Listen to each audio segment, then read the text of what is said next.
Well, welcome to episode number 8, chapter 8. Let me remind us again that in paradise, Adam lived in a world with 2 trees, but he chose to live in a world with only 1 tree. And when God came looking, he found Adam naked in a garden. And we have been examining then what kind of world a naked Adam has created, what kind of culture.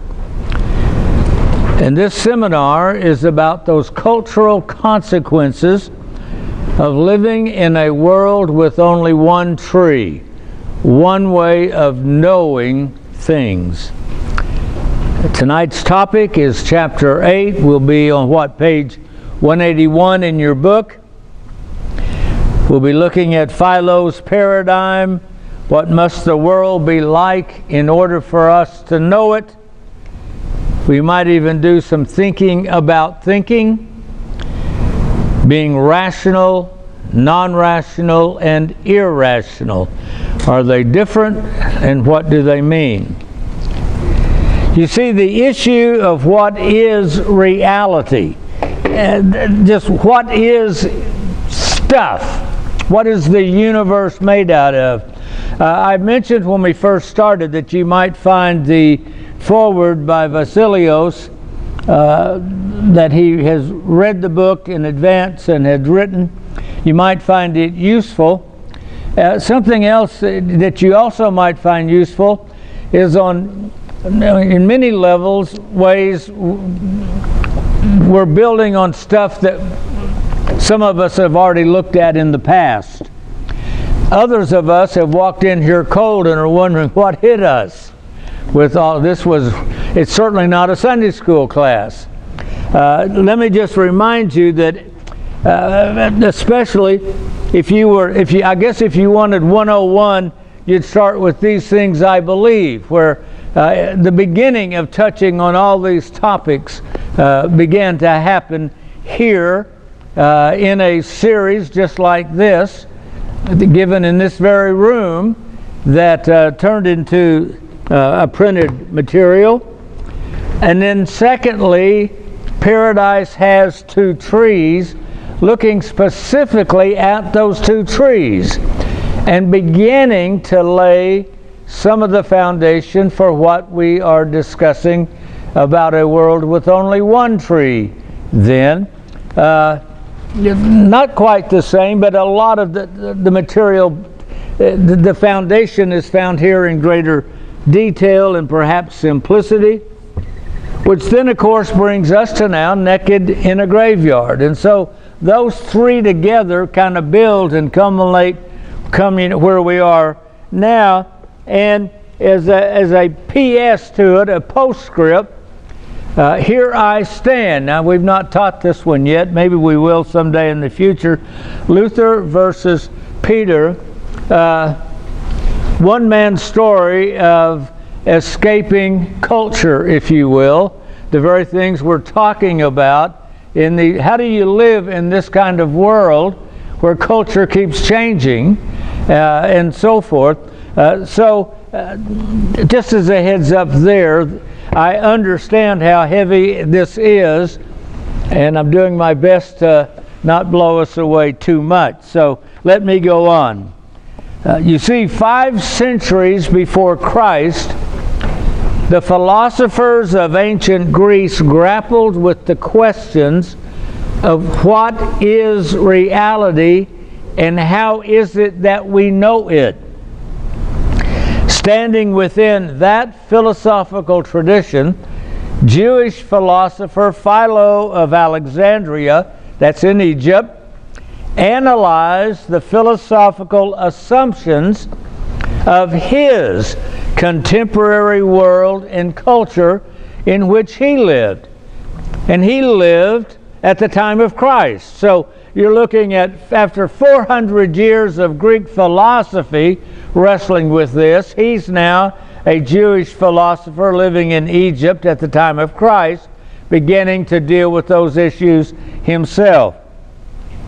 Philo's analysis of the first century culture of the Roman Empire is of value to us, since our 21st century traces its roots to the empire that was created by Julius Caesar and Caesar Augustus in that very century. Julius Caesar, of course, just prior to. The century in which Jesus of Nazareth was born, and along with the church that he created. This is the world Christianity comes out of.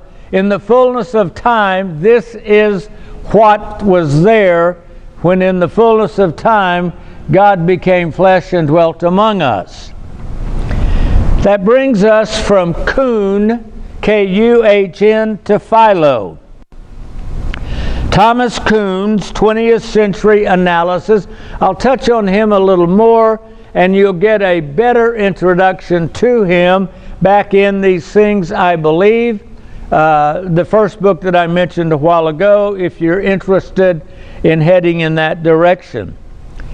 Thomas Kuhn, his 20th century analysis of the history of science, from Aristotle to Einstein. What has science been like beginning with Aristotle? That would have been in 300 and something BC until Einstein, at the beginning then of the 20th century. It led him in that study. It blew him away what he found. And it led him to examine two ontological and epistemic conclusions. Okay, ontological, having to do with the nature of existence, the study of metaphysics and the nature of the universe. How is it that anything is? How is existence existence? Epistemic, having to do with knowledge. How is it that we know whatever there is that's to be known? How does our brain connect with it to know it? He came to the conclusion, after studying Aristotle all the way to Einstein, from 300 BC until the 20th century, he's decided the relationship of the ontological essence, what is, of that which science concerns itself, the empirical reality that science examines, that scientific knowledge of that reality is not what the public or even the practitioners of science think it to be. Whoa! One of the leading historians of science of the 20th century comes to the conclusion what we do as scientists is not understood by the public, and most scientists don't understand what it is they're doing. Kuhn's historical analysis from Aristotle to Einstein brought him to the issue of ontology. What is it, the stuff that science is going to deal with, and how in the world is it that it knows what it thinks it knows about what that stuff is? Can I download it and say it that way? Philo's ontological and epistemic analysis from Chaldean science until Aristotle. Kuhn started with Aristotle and came forward. Philo is going to start with the Chaldeans and come up to Aristotle. Got it? Philo's ontological and epistemic analysis from Chaldean science to Aristotle brought him to the exact same conclusion as Kuhn. Science is not what the public assumes it to be, And because the public misunderstands what science is, the public mistakenly welcomes science becoming scientism. We dealt with scientism and illustrated it amply in our session last week together. 1900 years before Kuhn gave his analysis, Philo began where Kuhn ends. I guess I ought to say that Philo began where Kuhn ends. Actually, that's backwards. Kuhn begins where Philo ends. Sorry. Why don't we just reverse that?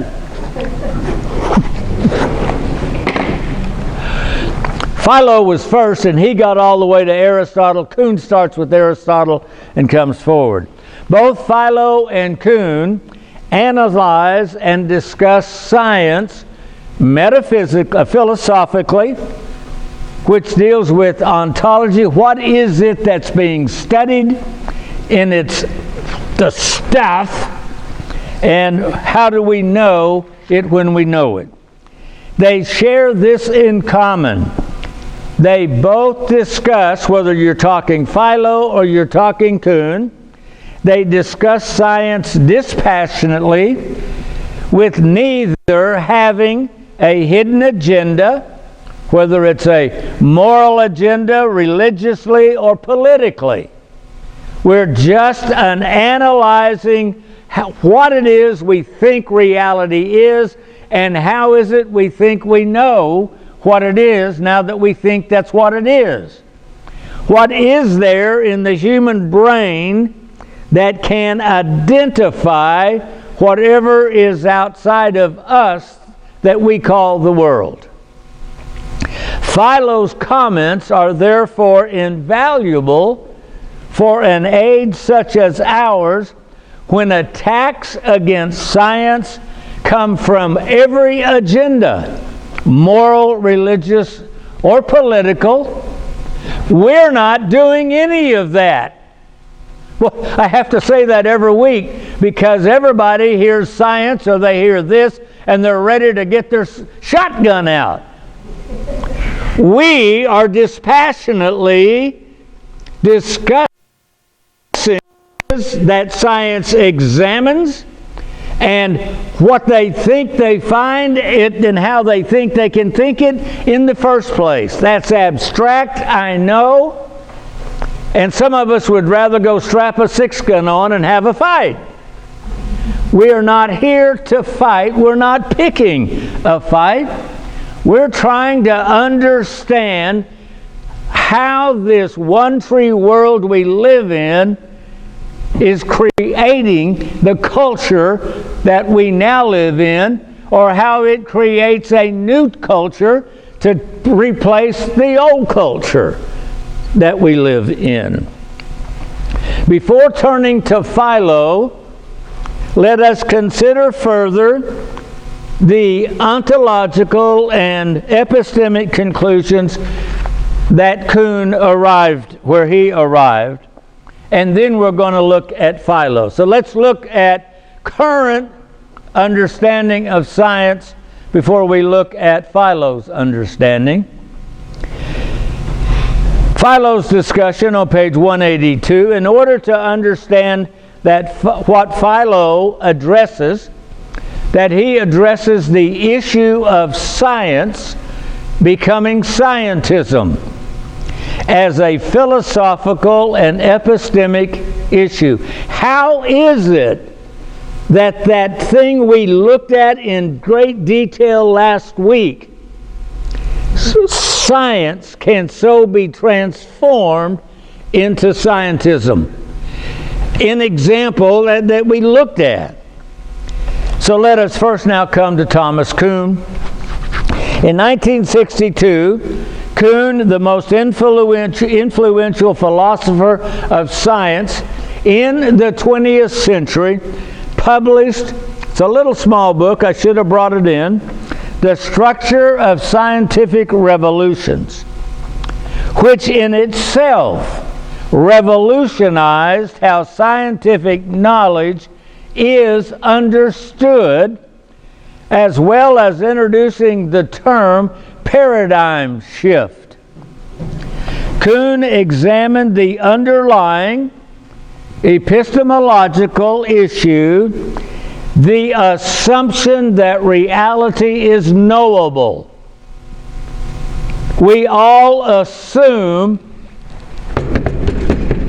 this is knowable and identifiable stuff because we put a label on it and therefore we think we know. But what is it, and how is it that I even know that it's there? Normal science, as well as the general public view of science, is predicated on the assumption that the scientific community knows what the world is like, and much of its success derives from the scientific community's willingness to defend that assumption. We all assume they know what they're talking about, and they say, of course we know what we're talking about. Now, I'm not being antagonistic. We're just saying this is how it is. Kuhn made those comments on page 5 of his book. He then used almost 200 more pages presenting the historical facts and evidence that disproved the assumption that science knows the world in which it finds itself. Now, this is a scientist in the history of science seeing that happen. It blew him away. He changed his major to becoming a scientific historian after this. I think he had been working on his PhD in some field or something. Do not misunderstand, Kuhn was not attacking science. He demonstrated that it was not the world, but an idea of the world that science actually deals with. They have an idea of what it is they're looking at, and based on that idea, they began looking at it. He demonstrated that the epistemological framework in which science carries out its work creates a particular world. I've got that in quotation marks, for science to investigate and explain. This is what the world is, and now we're going to investigate this world that we think that's what it is, and we'll explain what it is. Kuhn called this epistemological framework a paradigm, a template, if you will, that then you would work inside. Since this is what we assume to be there, let's explore it and tell you what it is that we think is there. That brings us on 183 to paradigm shifts, and this is what he discovered from Aristotle to Einstein. When the history of science is examined, rather than being an ascending body of knowledge that increases to generation, science is a series of these templates, series of paradigms, assumptions of what the world is, that are successively replacing outdated frameworks of what we used to think the world was like. So you replace old paradigms of what we used to think the world was like to having new paradigms of what we now think the world is like. And science can now investigate this newly discovered paradigmatic world. And it is, of course, from Kuhn's book then, that the term paradigm shift has entered the English language. Epistemically, the world we see, the world we live in, is a world created by our assumption of what it is that we see and what it is we live in. And we all assume everyone else in this room sees the same world we see it. We see everybody else, of course, sees what I see and understands it the way I do. Now, I think there on your table you may find one of these optical illusions.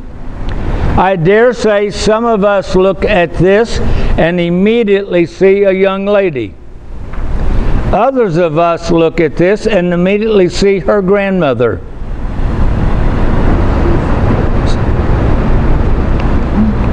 Is this a picture of a young lady, or is it a picture of a grandmother?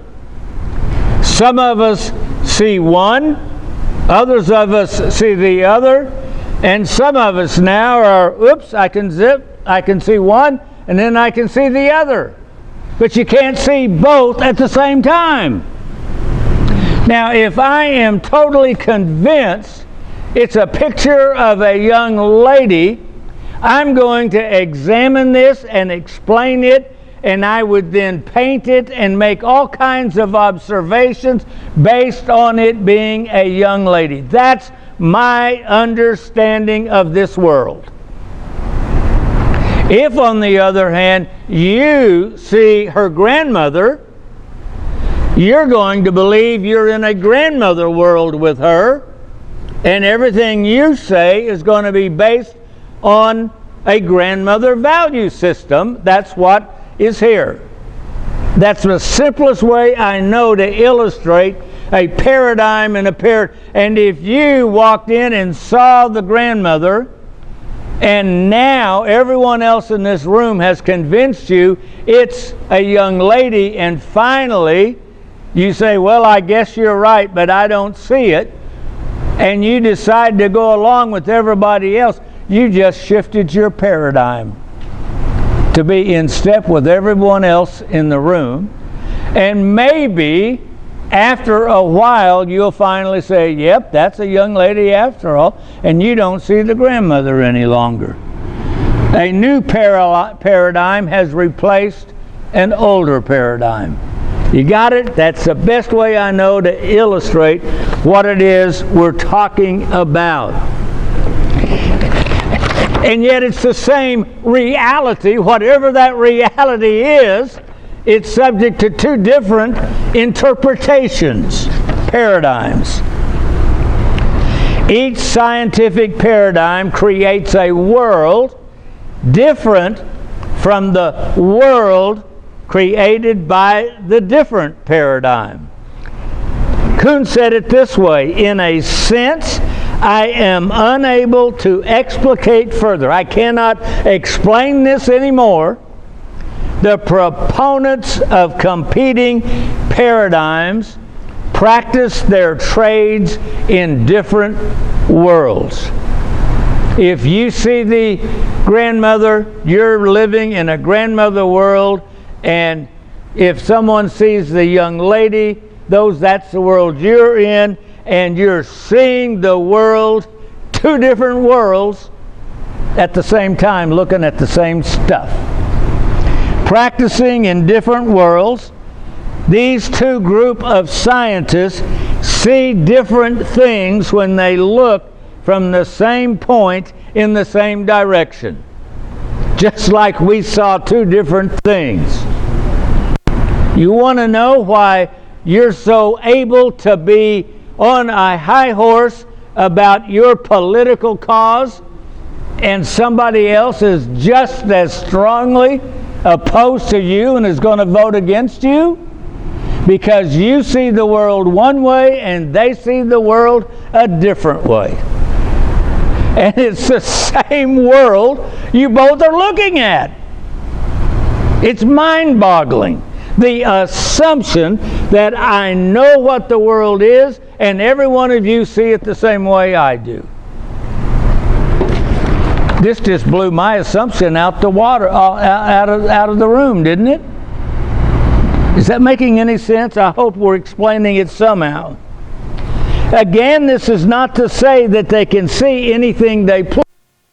They are looking at the world, the stuff, and what they look at has not changed. But in some areas, they see different things and see them in a different relationship to the other things they're looking at.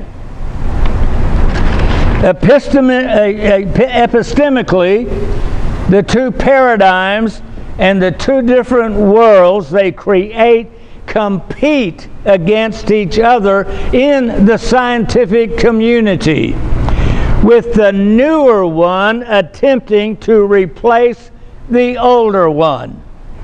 Maybe you saw the movie Oppenheimer. You've got Einsteinian physics being replaced by Planck's quantum physics. Heisenberg's new physics, the quantum physics that's got uncertainty in it. You've got a competition inside science over what is the world we're looking at. Is it, as Einstein thought, one thing, or as the quantum guys think, it is entirely something else? As noted, scientist Max Planck remarked, a new scientific truth does not triumph by convincing its opponents and making them see the light, but rather because its opponents eventually die and a new generation grows up that is familiar with the new one, not the old one. In the matters of paradigms and their clashing worlds, in these matters, neither proof nor error is at issue. The transfer of allegiance from one paradigm to another paradigm is a conversion experience that cannot be forced. This is a noted scientist using religious terminology. It is a conversion experience to stop being an Einsteinian and to become a quantum physics believer. Change from one world, one paradigm, to another world, another paradigm, is not easy. It cannot be justified by proof, but it is not impossible. Scientific communities have again and again been converted to new paradigms. Furthermore, these conversions occur not despite the fact that scientists are human, but because they are human. Conversions will occur a few scientists at a time until, after the last holdouts have died, the whole profession will again be practicing under a single, new, and different paradigm. So what's the point? Page 184. The point is this. The question, what must the world be like for us to know it, is as old as science itself, and it remains unanswered. Science doesn't know what the world is, but it has an idea, and that idea, it becomes their world, that they do their thing with inside that idea. Assumptions are made. Epistemic frameworks, paradigms created, which in turn create a world in which to live. Paradigms and these worlds clash. Cultures clash. Let me illustrate with two personal stories. 185. I once was a chaplain at a reformatory for delinquent teenage girls who had been adjudicated delinquent for serious crimes, some even for murder. They were sentenced to a reformatory because they were not old enough to be tried as adults and sent to prison. I worked alongside two psychologists to provide counseling to a daily population of over 100 teenage girls. Psychologist Don Dyer's office was beside mine.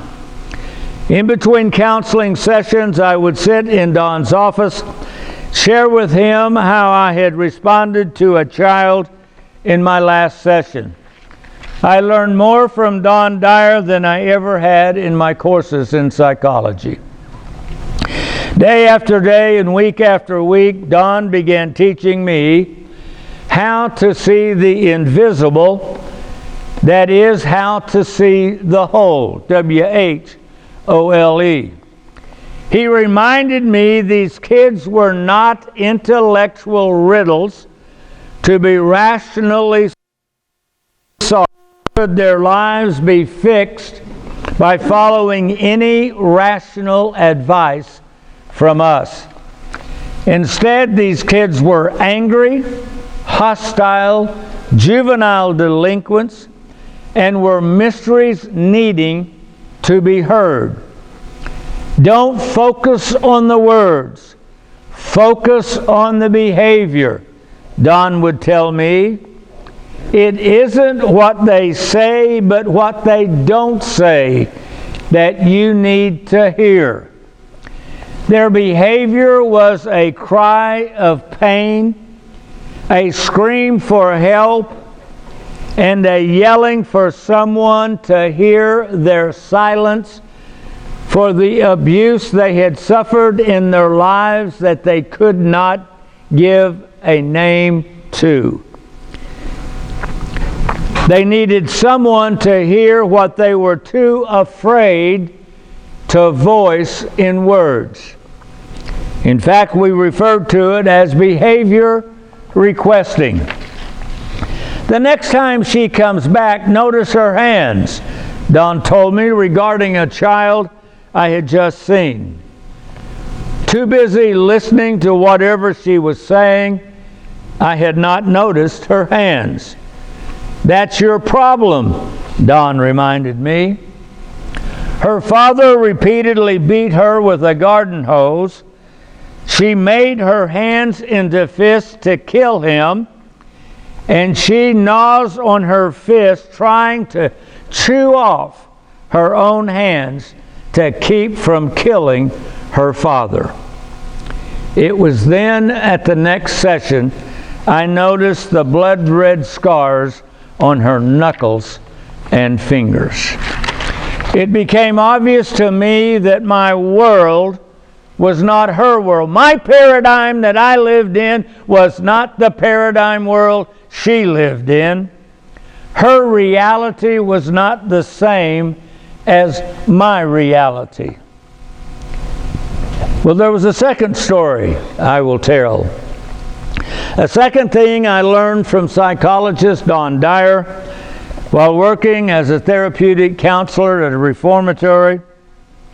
Once the structure of what was happening, once that non-verbal transaction was understood, then it was possible to focus on the verbal content of what was being said.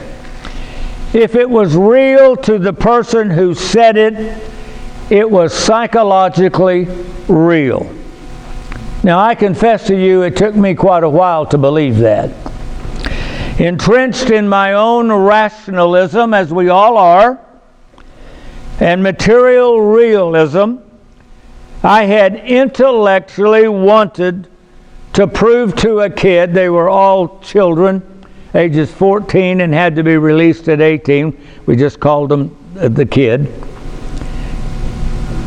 I wanted to intellectually prove to the kid that their presuppositions were wrong, weren't based on any facts, and if they could just simply correct their thinking, their problem would be solved.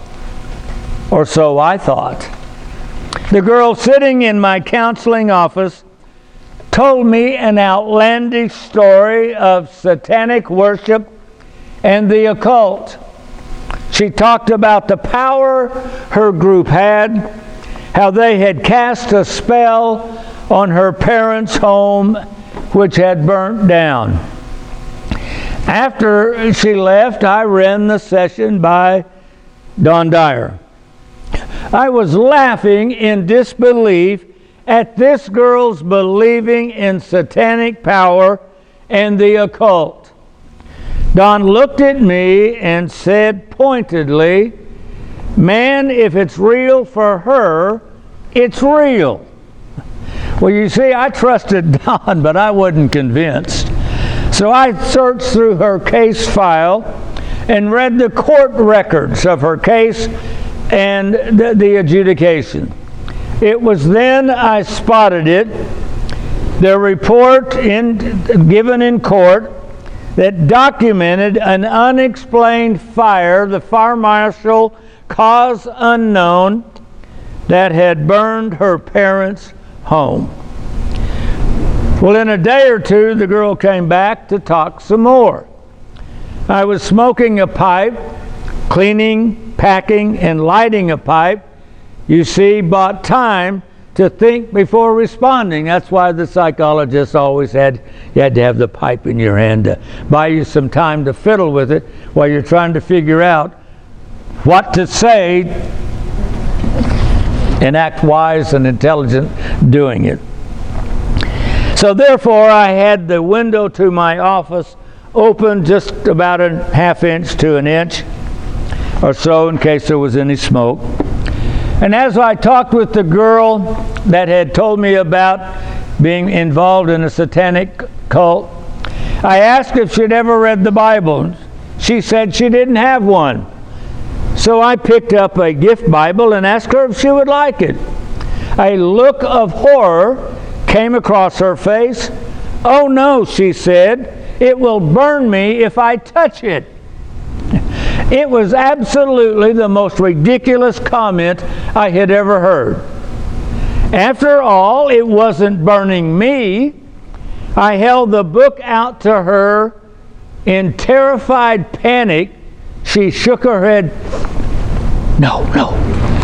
So I dropped the book in her lap. She made no move to catch it, and it fell on the floor. As I stooped to pick it up, I noticed her face. She was frozen, staring blankly straight ahead. She was motionless. I called her name. Nothing. I waved my hand in front of her face. Nothing. I thought to myself, "Oh my God, I've killed her. I've been on the job less than a month and I've killed one of the kids." This is true. I sat in my chair and I stared at her, hoping she would snap out of it. She did not. Several minutes passed. I don't know, it seemed like forever. I realized I had to do something. I could not let her sit there catatonic all day long. I figured the longer I waited, the worse it made me look. "What do you mean you waited 3 hours to come tell someone?" So I stood up and went to open my office door. And when my hand touched the doorknob, it felt like there was a sudden gust of wind whirling through my office, whirled the papers on my desk, and kind of went whoosh out underneath that little crack of the window. The girl snapped to. Oh my God, I was so relieved. She was not dead, and I was not in trouble after all. I learned then what Don Dyer had tried to tell me. Just because something is not real to me does not mean it's not real to you. And by extension, just because something is not important to me does not mean it's not important to you. And that brings me to reframing. Psychologists speak of reframing. To reframe means to change the conceptual and or emotional setting or viewpoint in relation to a situation that is being experienced. How can I change how I am seeing and experiencing a situation in front of me? How can I place it in a different frame, a different point of view, which fits the same facts of the situation equally well, or perhaps even better? Can I look at this, and instead of seeing a young lady, can I instead reframe it and see her grandmother? Can I reframe not a picture, but a living, interactive reality happening with a group of people in front of me? Here is an example of reframing and re-seeing a situation. During one of the many 19th century riots in Paris, the commander of an army detachment received orders to clear a city square by firing at the rabble. Picture it, living situation. The commander, you clear this rabble out of here, get your guns, and fire them. He commanded his soldiers to take up firing positions. They came marching in. That crowd's going to see them. They're going to take their positions. Aim! And they're going to aim those rifles leveled at the crowd, and a ghastly silence suddenly descended. Hush! He drew his sword, ready to give the command, and he shouted at the top of his lungs to that rabble crowd, "Mesdames and Messieurs, I have orders to fire at the rebels. But as I can see a great number of honest, respectable citizens before me, I request that they leave so that I can safely shoot all the rebels remaining." That square was empty in just a few moments. Ladies and gentlemen, I'm going to kill all the rebels and the rabble. And since I see a lot of decent citizens among you, would all the decent citizens please leave so we can safely kill the others? He reframed the situation, and the rabble were smart enough to understand how he had reframed it, and they suddenly behaved like good citizens and left the square all alive. Here was a situation that could have ended with the slaughter of every one of the people in that square, and instead it ended with the square clean and empty, which was the goal, without one person being killed. There's more than one way to look at a situation. That's the point. The commander reframed the situation and saw it from a different perspective, a different paradigm that offered a different solution.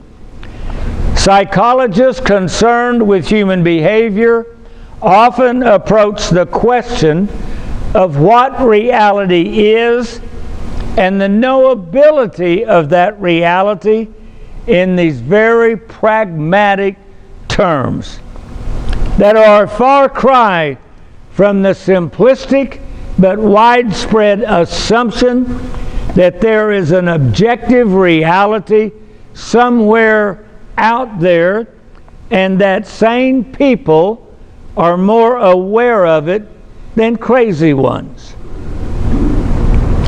That's what all the sane people think. That's what makes us sane. We all are in agreement. This is what all the sane people see a grandmother. And anyone in here that saw a young lady, you're insane. See how that works, son? You see, what are we doing here tonight? If we're going to talk about having one tree, that's one assumption of what reality. Anybody that doesn't agree with that assumption is insane. That's what we're talking about. Well, what's this got to do with the Gadarene? Well, in case you don't want to wait long enough, there is one little phrase in that story that says, when the townspeople came, they found the naked man no longer naked.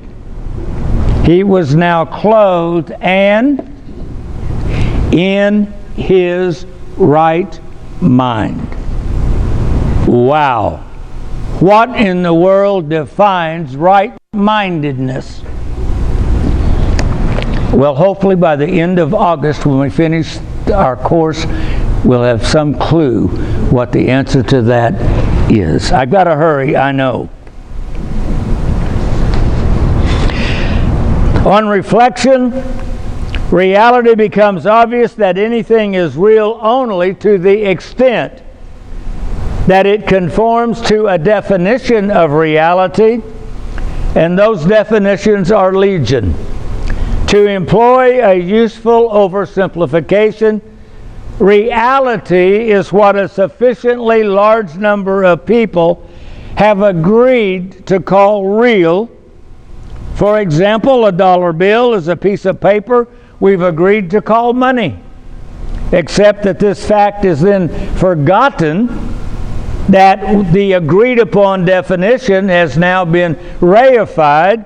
It's made into a thing itself. That's money.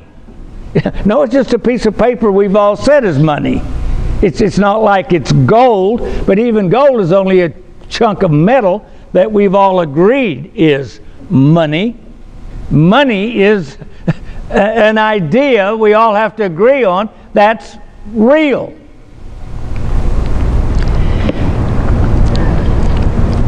We create the reality, the idea, forget that we did, and then we treat it totally independent from ourselves, which apparently only a madman can fail to see. You see, therefore, reality is what a majority of people at a particular moment in time and in a particular location in space have chosen and agreed to call this is real. That's what a culture is. We've all agreed then, these are the values that are real. Until those values change with a new culture, and everything everybody knows this, isn't true anymore. And the Leave It to Beaver, Ozzie and Harriet, Father Knows Best world of the 1950s and early 60s that is in my head is not the world inside my grandchildren's head. The world inside my head is not the world my grandchildren are being reared in. Not because their parents, I'm talking about that world out there that I still think is a Leave It to Beaver world. I am a fastly diminishing group of dinosaurs world view. Therefore, reality is what a majority of people at a particular moment in time and in a particular location in space have chosen and agreed to call reality, which we then forget we created and we now treat it as actually being real, and we get defensive when somebody else offers a different answer to what is real. And that's the point on page 190. The point is, there are basic questions to which we supply answers which frame our vision and create paradigms that give us our world in which we live. Basic questions we have assumed and take for granted, such as, what is reality? We never even ask the question. We just assume we all know what's real. How much of reality is actually knowable by humans? Well, what do you mean by that? Dogs can hear sounds we can't hear. Are those sounds real, or are they only real the sounds that we can hear? I'm getting old enough, I better start getting a hearing aid, because there's sounds I can't hear. My wife says it's her voice. I'm in trouble. I didn't hear you. It's not real because I didn't hear it. But it was real when you get slapped upside the head and say, hey, I'm talking to you. I'm having a little fun. Got to lighten this up somehow. But you get the point. Some people can't see colors, and that color doesn't exist for them, but does that mean the rest of us can't see that color and we're insane when we see it? They tell me there's a billions upon billions of neutrinos that passes through the earth and through our bodies unnoticed by us by the billions every second. I have no clue how they invented that, how they detect that, or even think they know that. But if it's true, it's something I totally cannot personally experience as true. I have to take somebody's word for it. Oh, there went a neutrino. Frisky little sucker.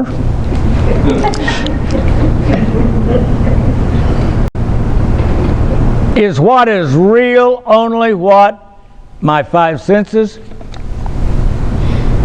And maybe if you leap far enough ahead, you're going, well, okay, maybe after all, there's a place for the invisible and the visible anyway. Maybe when we say, I believe in one God, the Father Almighty, maker of heaven and earth, and all things visible and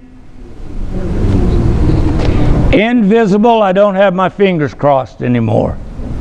King's X, I didn't mean it. I live in a world that says there's nothing invisible except neutrinos. Wow. If I live in a world that has only one tree, and in 1950 somehow we still had a little bit of two trees, and you weren't being crucified if you were a Christian, you're crucified if you weren't. Somebody was knocking on your door trying to get you saved. At least every time the evangelist came to town. And if you hung out at a beer joint, you were really fair game. That's not true today. It's Christians that are being targeted. Why? Lots of reasons. But we don't live in the world that assumes anything that we assume in our lives any longer. That's why we're part of this. How in the world are we supposed to live in this if we don't understand what's happening with it? Somebody's got to wake up at the extermination of the sacred that's been happening for the last 50 years around us. Call attention to it and say, wow. That's what we're talking about. When a sufficient number of us agree that this is the world for us, then the few who do not live according to our understanding of what and how the world is are now deemed the madmen. You're crazy. What do you mean, thinking like that? By deeming those who do not live within our world to be heathens, to be madmen, we have created a link between our epistemically created world, our way of knowing things, and our epistemic definition of sanity and insanity. We've created a relationship between what we think is and the behavior of people, whether they give assent to that or reject it. Science, what we think something is, becomes scientism, judging the behavior of others by their agreement with what the culture has now said to be true. Sanity becomes paradigmatic. Sanity is attached to the paradigm. You're nuts to talk about quantum physics. When Einstein came along, the Newtonians thought Einstein was nuts. You get the point of what we're talking about. Sanity is to agree to live within a particular worldview, a particular paradigm of reality, of which has been created by an agreement by all those who view reality the same way. The naked man in the graveyard was out of his mind because he did not live in the scientism world in which his neighbors had chosen and agreed to live. He was the oddball. He was the guy on the outside of the majority that had said, in this town, in this city, and in this neighborhood, this is how we all think and believe. Wow.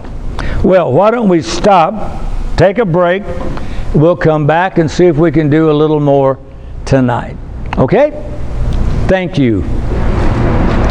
I know we're talking in terms and issues that most of us don't normally think in terms of, and it can be quite exhausting to do so. So thank you for having the courage to come week after week and to see where we're going to get to when this journey is over.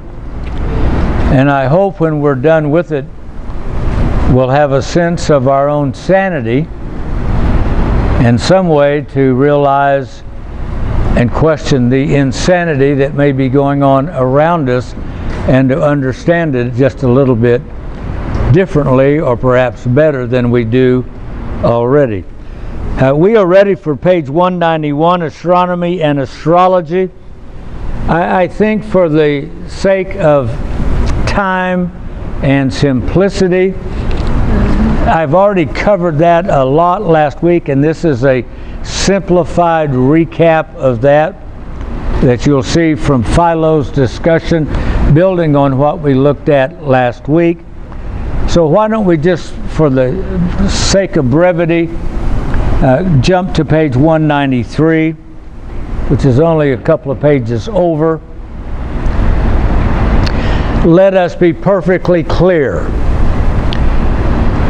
In all of our discussion so far, we are not speaking from the perspective of faith versus science. That would be to have one paradigm, faith, competing with a different paradigm, science. Thus far, not one thing I have said has been a competition between a paradigm based on faith versus a paradigm based on science. Everything we've looked at is the issue of how do we know our world, and we call that knowledge of our world scientific knowledge. So to talk about science is to talk about how we know about our world, that one tree that we got. That's all we're talking about so far. We are discussing the relationship between the science of a community, our working knowledge of the world, and the social behavior of the community based on that knowledge. We really hammered that home last week, I think. The relationship of biology becoming eugenics, for example. That is, how does science understand itself, those doing the job in our behalf of exploring what the physical world is, and how do we as a community understand what it is they're saying? In what way do people use empirical information, science, to structure or restructure society, to control people or to liberate people? We previously discussed Thomas Kuhn's The Structure of Scientific Revolutions, which the Time Literary Supplement named as one of the 100 most influential books since the Second World War. It was Kuhn who used the term paradigm for the structure or framework within which each separate science does its thinking. You will recall from our discussion, it was Kuhn who created the term paradigm shift to describe the abandonment of one template, one paradigm, and the endorsement of a new paradigm within which now to do its scientific thinking. Kuhn said that to be accepted as a paradigm, a theory must seem better than its competitors, but it need not, and in fact never does, explain all the facts with which it can be confronted. That's the way science works, and you don't have a straight line that each generation adds a little bit of knowledge and we're getting more and more and more knowledge climbing. What you have is one generation using a paradigm that when it no longer works, people start looking for a new way to explain things, and once enough people have jumped over to the new way, it replaces the old way. And so what you have is and that's a revolution that takes place. The Bolsheviks in Russia was a revolution that overturned that culture from being a czarist culture to being a communist culture based on a worldview of economic workforce viewpoints that created a paradigm and a culture from Karl Marx that they tried to implement, etc. It's a revolution that happens, and a revolution that happens, and a revolution that happens, and nothing ever describes everything that is. If we can understand what that means at some point, and we're going to get there, we have to realize that it is not absolute. If we replace one paradigm, the science replaces Einsteinian theory with quantum theory, Einstein wasn't absolute after all. I don't know if one replaced the other. I'm using it as an example. It's not absolute, no matter if 99.9% of everyone in our culture salutes it. Given 50 years or 100 years, a new one's going to come along that's going to replace it. It's not absolute.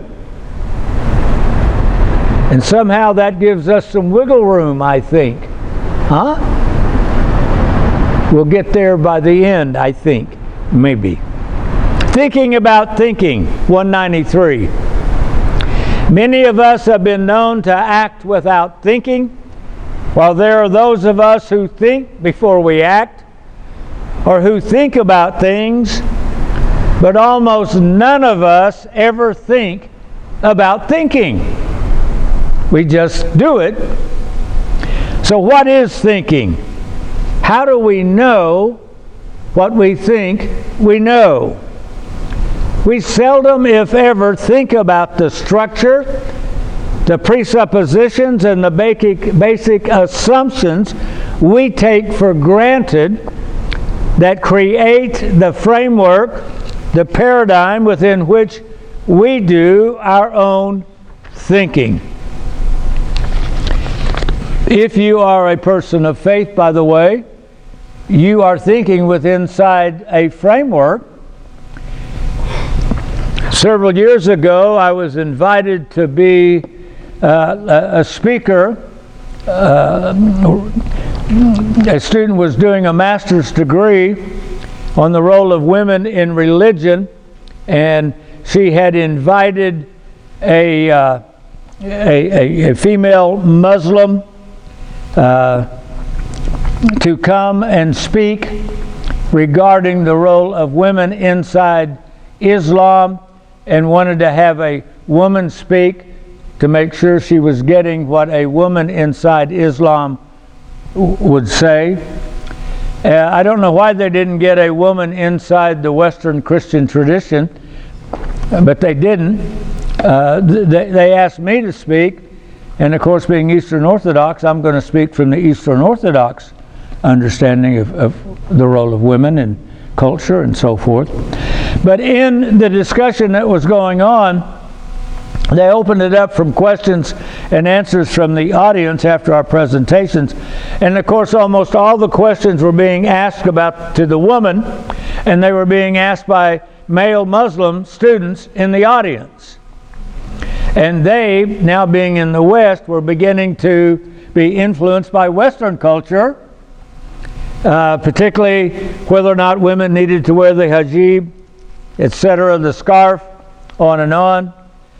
And at one point, the woman, the Islamic lady that was speaking, and I don't mean ill will, I'm just giving this as an example, but at one point when the Islamic student had asked a question that would have caused, showing that he doubted something she had said, she immediately whirled back at him, "Don't you believe the Quran?"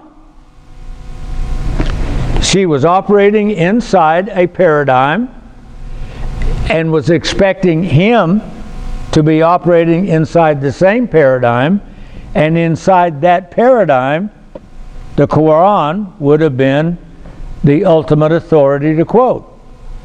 Now that's not unlike those in a sola scriptura world. Don't you believe the Bible? If you're in a paradigm that's based on sola scriptura, then you're always saying what the Bible says, and whatever's going on in culture around you, you're trying to use the Bible as, don't we all agree this is our authority to agree on? And find themselves quite frustrated when some others are just like me. I'm going, I don't have to bow down to the Quran. Well, there's other people who are saying, I don't care what your Bible says. It's not my authority inside their paradigm.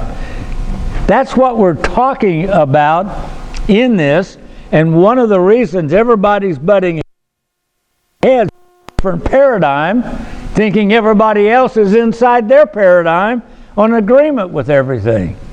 And it's just not the truth in the culture we're living in 2023. Likewise, scientists seldom, if ever, think about the paradigm within which they do their thinking, much less ever step outside of it. Instead, scientists who think about a portion of the physical empirical world, who use a specific paradigm with which they think about their portion of the physical world, they use that same paradigm to see everything else in the world. As you put on rose-colored glasses, everything you look at is seen through rose-colored lenses. Better stated, they assume nothing exists outside the assumptions they use in their own paradigm to do their daily work. Nothing exists outside the empirical world. Now, there are some scientists, of course, that are an exception to that have a paradigm that includes faith, but most find that if I work inside a quantum physics world, and I look at everything from the point of view of quantum physics. If I'm Einsteinian, I look at everything there in terms of space-time continuums.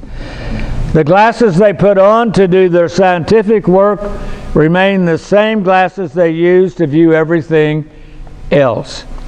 Of course, for them, there is no everything else, because nothing else can exist outside their paradigm.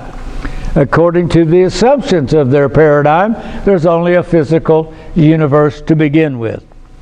By examining the history of science, Kuhn discovered there is no evolutionary progress of knowledge of the physical world, rather than a continuous progress in science. There are instead shifts in the approach, a paradigm shift by which one paradigm replaces another, by which science sees and understands the world. Newtonian physics, Sir Isaac Newton's physics, was going to be replaced by Einstein and Einsteinian physics. Einstein's physics is replaced then by quantum physics. In simple English, Kuhn discovered there is no absolute approach to understanding the world. No absolute approach to understanding the world. Science does not simply expand knowledge of the real world by filling in the gaps. What science does is spend its time filling in the gaps and answering the questions which the approach they are using gives them. When all or most of the questions inside a system have been asked and are answered, or when the questions that couldn't be asked inside that system get to be so many on the outside, it begs the question for a new paradigm created to now let us find answers to those questions. And so you had Copernicus saying the earth is not flat, or Newton or Einstein each asking new sets as of yet unasked and therefore unanswered questions. They began by inventing a new and different approach that seeks to answer a whole new set of those unasked and unanswered questions. And eventually the new approach replaces the former approach. A new paradigm replaces the old. I'm saying it again and again. I'm wanting you to get comfortable knowing science is not progressive. It is a replacement of a new way of thinking, an old way of thinking by a new way of thinking. And when that happens, a scientific revolution has occurred, a paradigm shift has happened. And on page 195, here's the philosophical point. Science is not progressive. Scientific knowledge is not accumulative. The ancient science of the Aztecs worked for them, but it's been abandoned. The history of science is a series of scientific revolutions caused by a shift in the paradigm within which science does its thinking. It is a shift in the approach in which they do their work. And when that shift happens, like a shifting of an earthquake, it shakes the foundations of what it is that science does. If there are different approaches asking different questions while looking at the same world, yet seeing it differently, then, and this is the point, then there is no absolute scientific understanding of the world. It doesn't exist. There's different understandings and being used at different moments in history.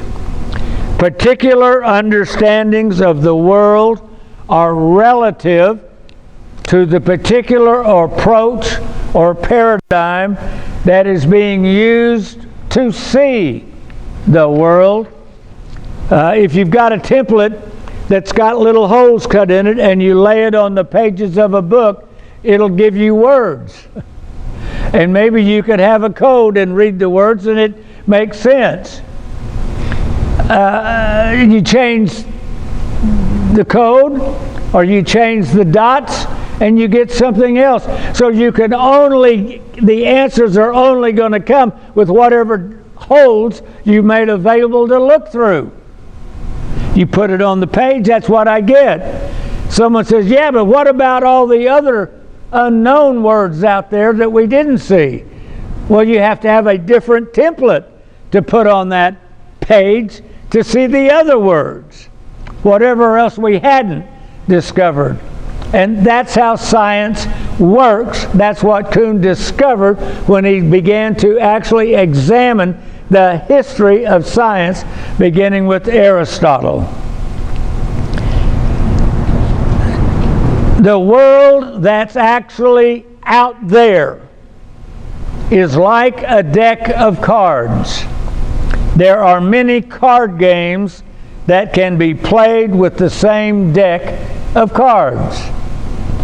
Spades uses a different paradigm for being played than does hearts. It is the same set of cards, but two different ways of seeing how to play them. That we could throw in bridge, my goodness. It is the same empirical reality. It's the same 52 cards in the deck, but it's two different worlds, card games, being invented out of those 52 common cards. If science can have different paradigms based on different a priori assumptions of what the world is, spades are automatically trumps. That's an assumption you have to make if you're going to play spades. Hearts or trumps is a different assumption, however that one is played. Then the scientism based on those paradigms will also undergo a revolutionary shift as well. Change the astronomy and you change the astrology. If you change the science, you change the scientism that goes with it. Think of Copernicus and the shift from a geocentric to a heliocentric solar system. The sun doesn't go around the earth goes around the sun. Wow!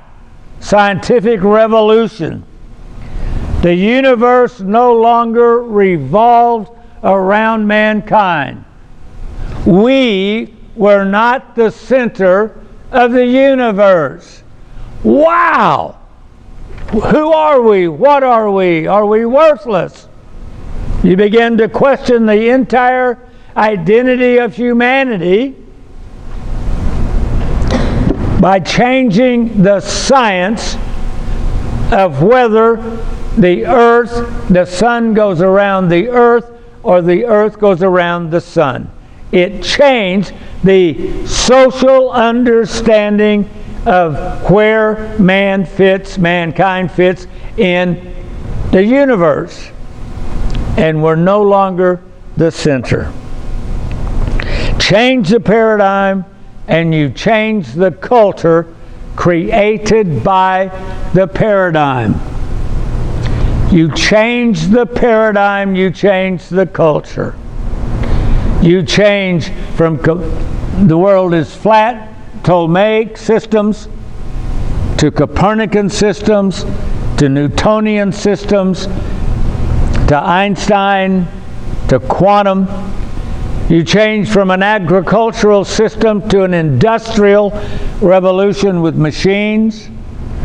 You change from an industrial revolution and a culture based on that to a digital culture of computers. And you change the world with every one of us walking around with a phone, a computer in our hand. It now looks like not Star Wars, but Star Trek, beam me up, Scotty. And now we're going to have AI, artificial intelligence, where nothing is real, virtual reality. You change the science, you change the culture. Nothing is real, then you can be anything you think you want to be. AI, I can invent anything. I can be anything. Change the paradigm, you change the culture. Got it? At some point, you see, there's room for somebody to say, I'll change my paradigm to this. On a personal level. When my world and its paradigm gets crazy enough, I will choose, if I have not already, to step away from that paradigm into the paradigm of faith that makes sense. And when I do, I will become to the world I stepped out of an insane idiot living in a graveyard. Wow. When the day comes, you decide the world around you is now insane, and in order to be sane, you step into a paradigm of faith that everyone else will then deem you to have lost your mind. And you are a dead man as far as they're concerned in their world and their society. That's what we have been talking about going on, 7-8 weeks now. Pilate's question, 196. If the knowledge of science is relative to how it sees and approaches reality, then there is no certainty the understanding of what it sees represents the reality, the ontological reality that it thinks it sees. It's just a paradigm, an idea that they invented. If there are two different scientific ways of seeing the same reality, if there's two different ways of seeing a picture, then which one is right? Which one is real? Really real. I mean, really real. Which one is true? Young lady, her grandmother. If there is no correspondence between what is understood with what is, what I'm saying and what is, if they don't connect somehow, does truth even exist any longer? Or is it just truth inside my system? Is truth only relative to each particular way of seeing? Is the world being flat, all of that part's only true if you're inside the system? And is Copernicus only true when you're inside his system? All the parts connect, they cohere to the system. If there is no absolute way of seeing, can there be any absolute truth? Young lady, her grandmother. Is there an absolute way of seeing? And if there isn't, is truth now relative to whether it fits inside a paradigm? Is truth only the coherence of information within a system? In which case there's only paradigmatic truth. The truth of playing spades is coherence to how spades is played. You have to play by the rules. You have to cohere to the system. The truth of playing hearts is playing in agreement, in coherence with how hearts is played. We find ourselves then faced with Pilate's question that he put to Jesus, what is truth? Paradigmatic truth. Kuhn recognized paradigmatic truth, that truth is only inside a paradigm. There's only truth inside playing spades or inside hearts. If you only have paradigm truth, that will negate the belief that science is progressive, somehow discovering more and more, and giving a better presentation of what nature is really like. That is, if all we have is paradigmatic truth, paradigmatic truth negates that successive scientific theories grow ever closer to approximating more and more closely to the truth of reality. Kuhn acknowledged that such beliefs, to believe that science is getting closer to describing all that is. Einstein wanted to have a single formula that would have had explained it all.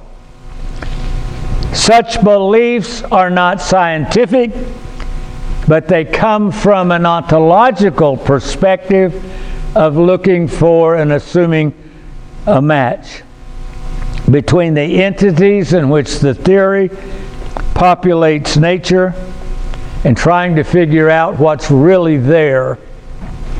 Kuhn concluded, there is, I think, at the end of all of that analysis, there is, I think, no theory-dependent way. There's no way to explain and reconstruct phrases like really there. The notion of a match between ontology, what's there, and the real counterpart to what was being looked at now seems to me an elusive principle.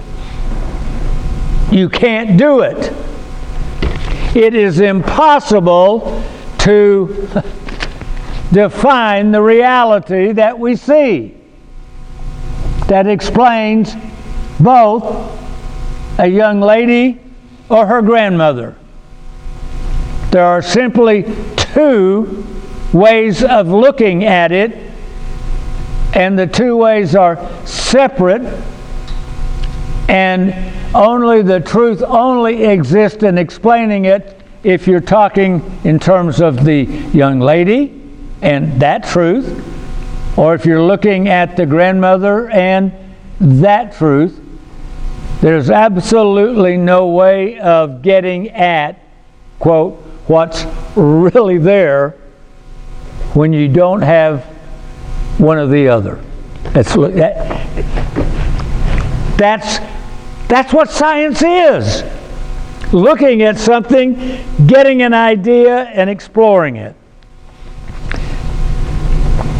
The notion of a match between a theory and its real, in quotation marks, counterpart in nature now seems to me elusive in principle.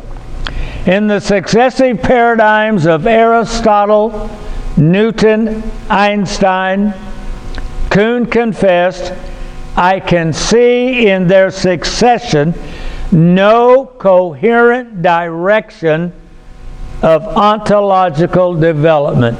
No development of under is. Therefore, truth is. Scientific truth is a paradigmatic truth relative to the system that creates it. It is not absolute, telling us what really there, because it can't. We have to know then it's a relative knowledge that we all make use of. We're not throwing away that knowledge, but it is not absolute. It does not trump the reality that's still there and unexplained.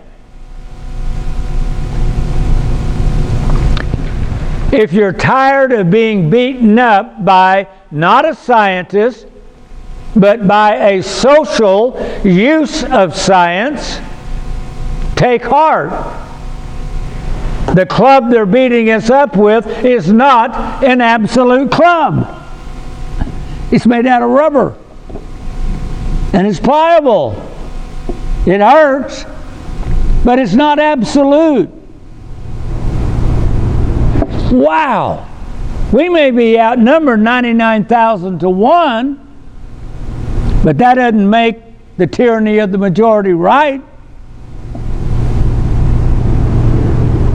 We're not nuts for being nuts in their eyes. Maybe there's a place for faith in this universe after all. And it's not a choice between science or faith, because we have a God that created the visible and the invisible. That's the second tree. Oh my goodness. Oh my goodness. We're still outnumbered. But the church has always been outnumbered. Always been outnumbered. Always been outnumbered. Always been outnumbered. It is not true because it somehow more closely matches or resembles what's really there. Science becomes scientism when anyone, whether scientist or not, imagines that this visible universe is the only thing in existence, either being itself God or containing God within itself as the soul of the whole. They make fate and necessity divine, thus filling human life with much impiety by teaching that apart from visible reality phenomena, there is no originating cause of anything whatever, but that the circuits of the sun and the moon and of other heavenly bodies determine for every being in existence both good things and their opposites. When Philo was living in a world dominated by the scientism of Chaldean science. It doesn't matter what the scientism is as the paradigm shifts change. They all change the scientism that now seeks to tell us how to live and require us to surrender our free will to them. Now that sounded, the passage I just read, something like a right-wing evangelical Protestant fundamentalist might have said, or something that might have been said at the Scopes monkey trial, slightly paraphrased.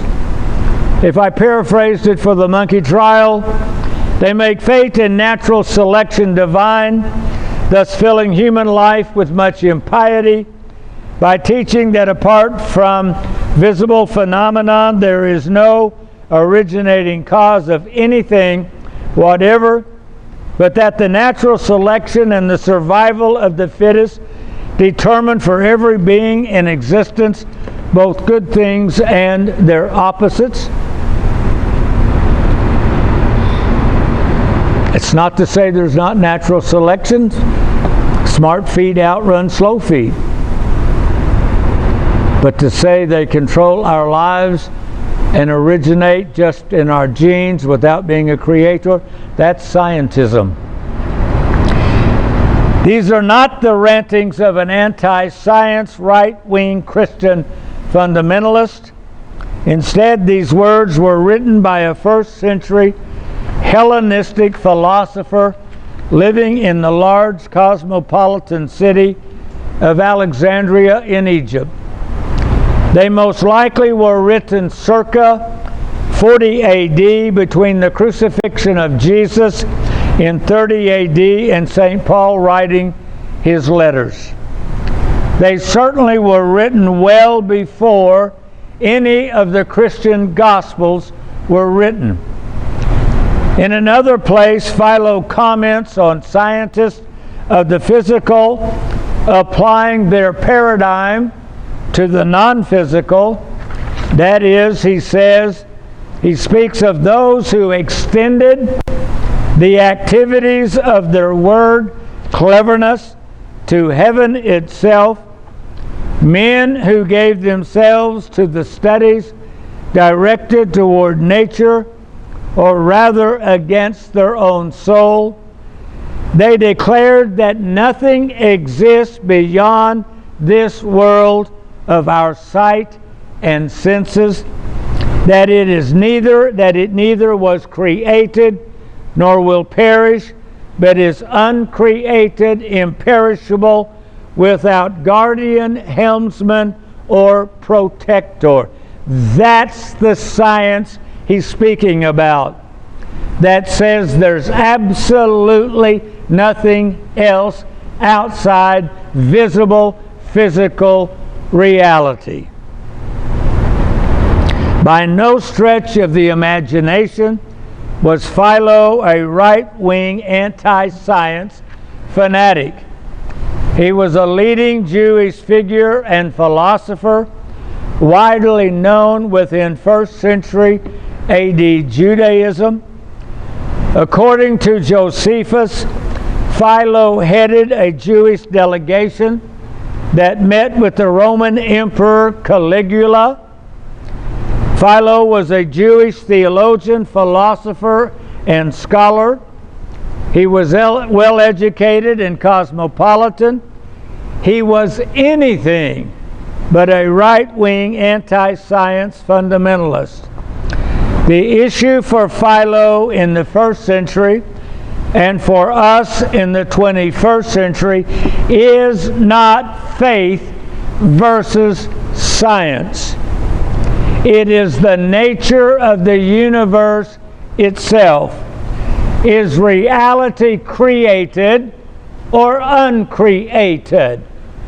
I believe in one God, the Father Almighty, the creator of heaven and earth, of all things visible and invisible. That's the belief point where the conflict is creator or non-creator.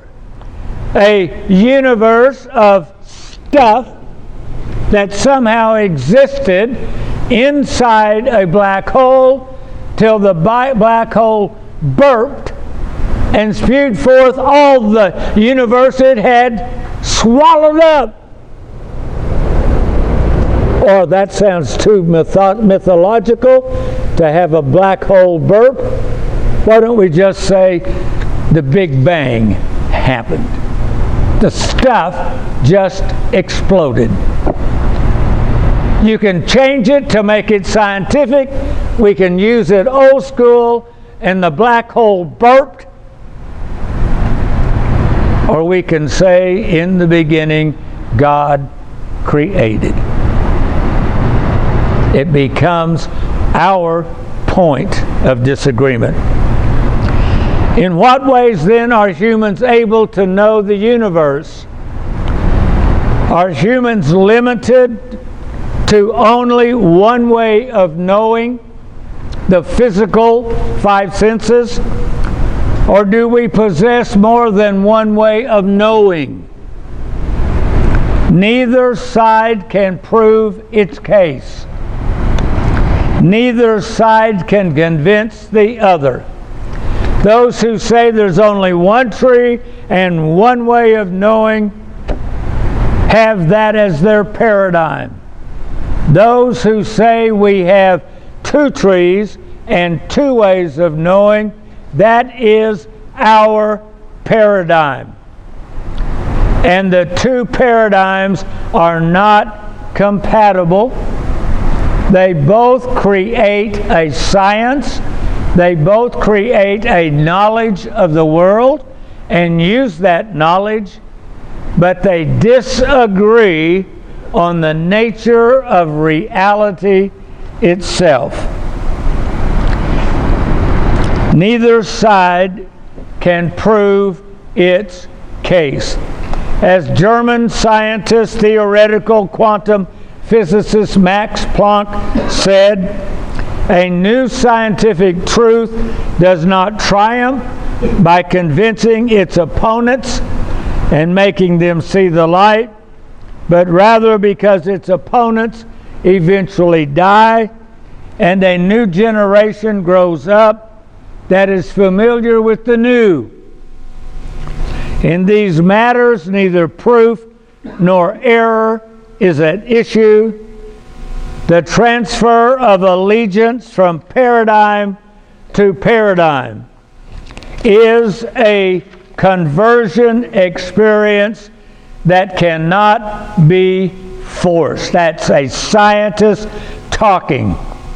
It is a conversion experience. We live in a world with competing paradigms, especially competing with whether the paradigm of two trees is right or the paradigm of one tree. You cannot convince one paradigm of the truth of the other paradigm at all. Stop fighting. We live the paradigm, and by God's grace, conversion happens.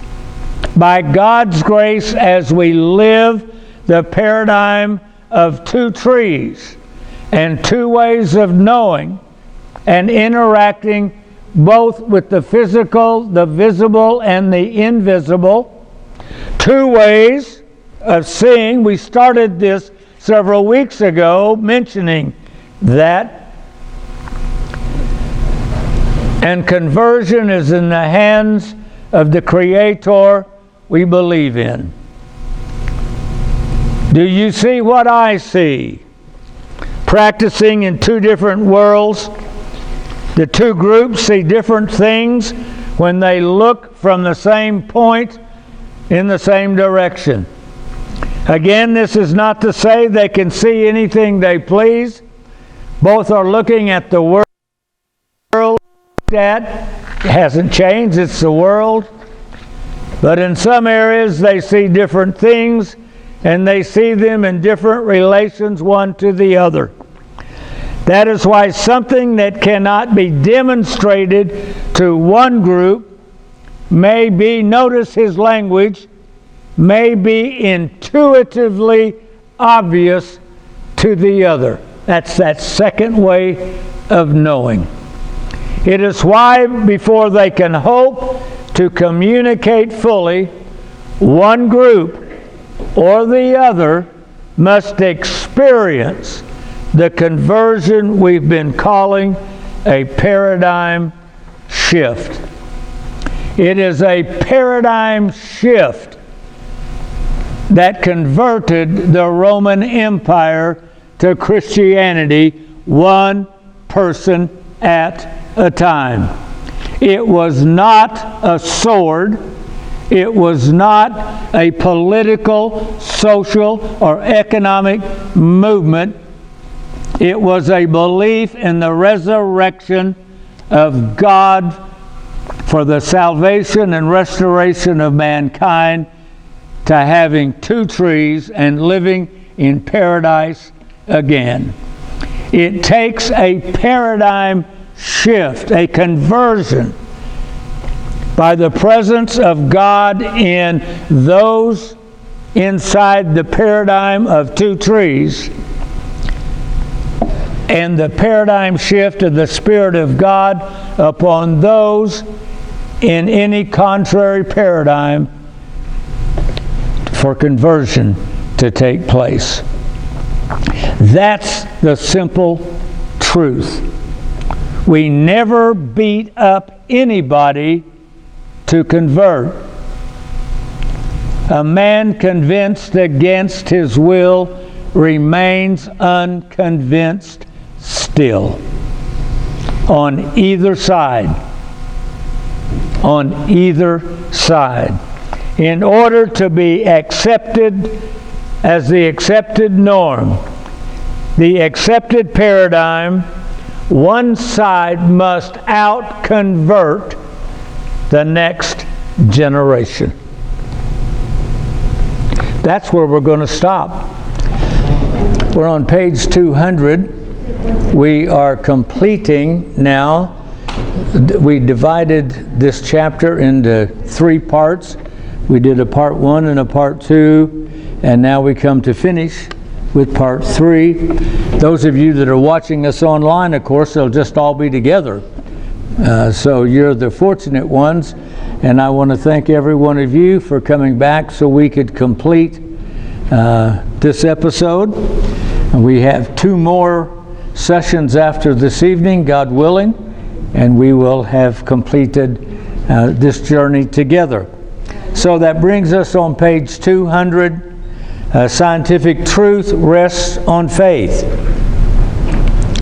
You will remember that we've been talking about the function of science, scientific revolutions, and how you create a paradigm, a model, that you then began asking the questions of that model. How does it solve this and that, and so forth? And when you have answered almost all of the questions that might come up, and that can take 100 years or 200 years or perhaps longer, you've then got an accumulating mass of questions that weren't askable because they're not part of that paradigm that you were using.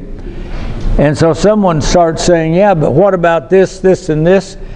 And they began looking at the leftover questions and began creating a new paradigm that includes them. And there's no paradigm that includes everything. And then when you have a new paradigm, you have a clash between the old paradigm and the new paradigm. We might think of it in terms of a clash of one culture being replaced by a new culture with new stuff that doesn't compute with the old paradigm or the old culture. And then Kuhn, who did the analysis of this in the 20th century, makes a startling conclusion that you never convince one side to change their paradigm. You have to wait for them to die off, and a new generation comes along that you're already teaching the new paradigm to.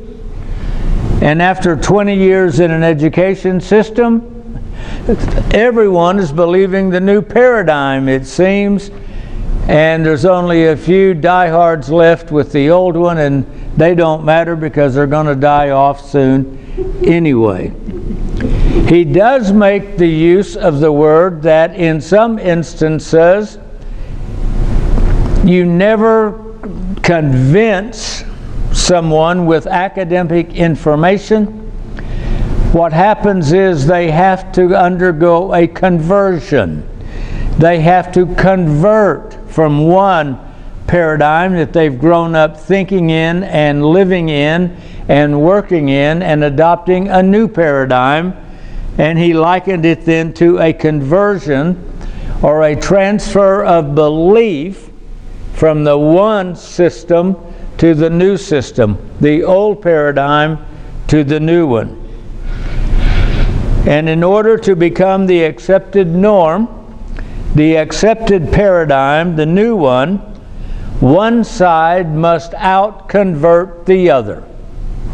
And the side that out-converts the other for the next generation is the paradigm that then is going to win. Scientific truth on page 200 also rests on faith. We've been talking about conversion.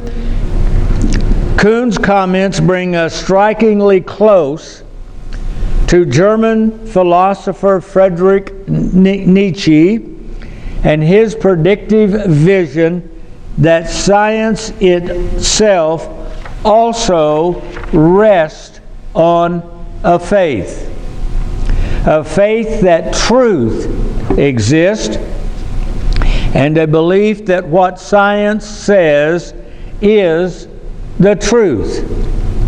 If it were not from the belief that truth exists, from where then would science be permitted to take its unconditional faith or conviction on which it rests?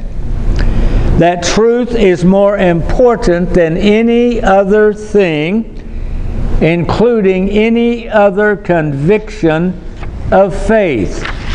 We all then believe that somehow truth can be absolute and absolutely true.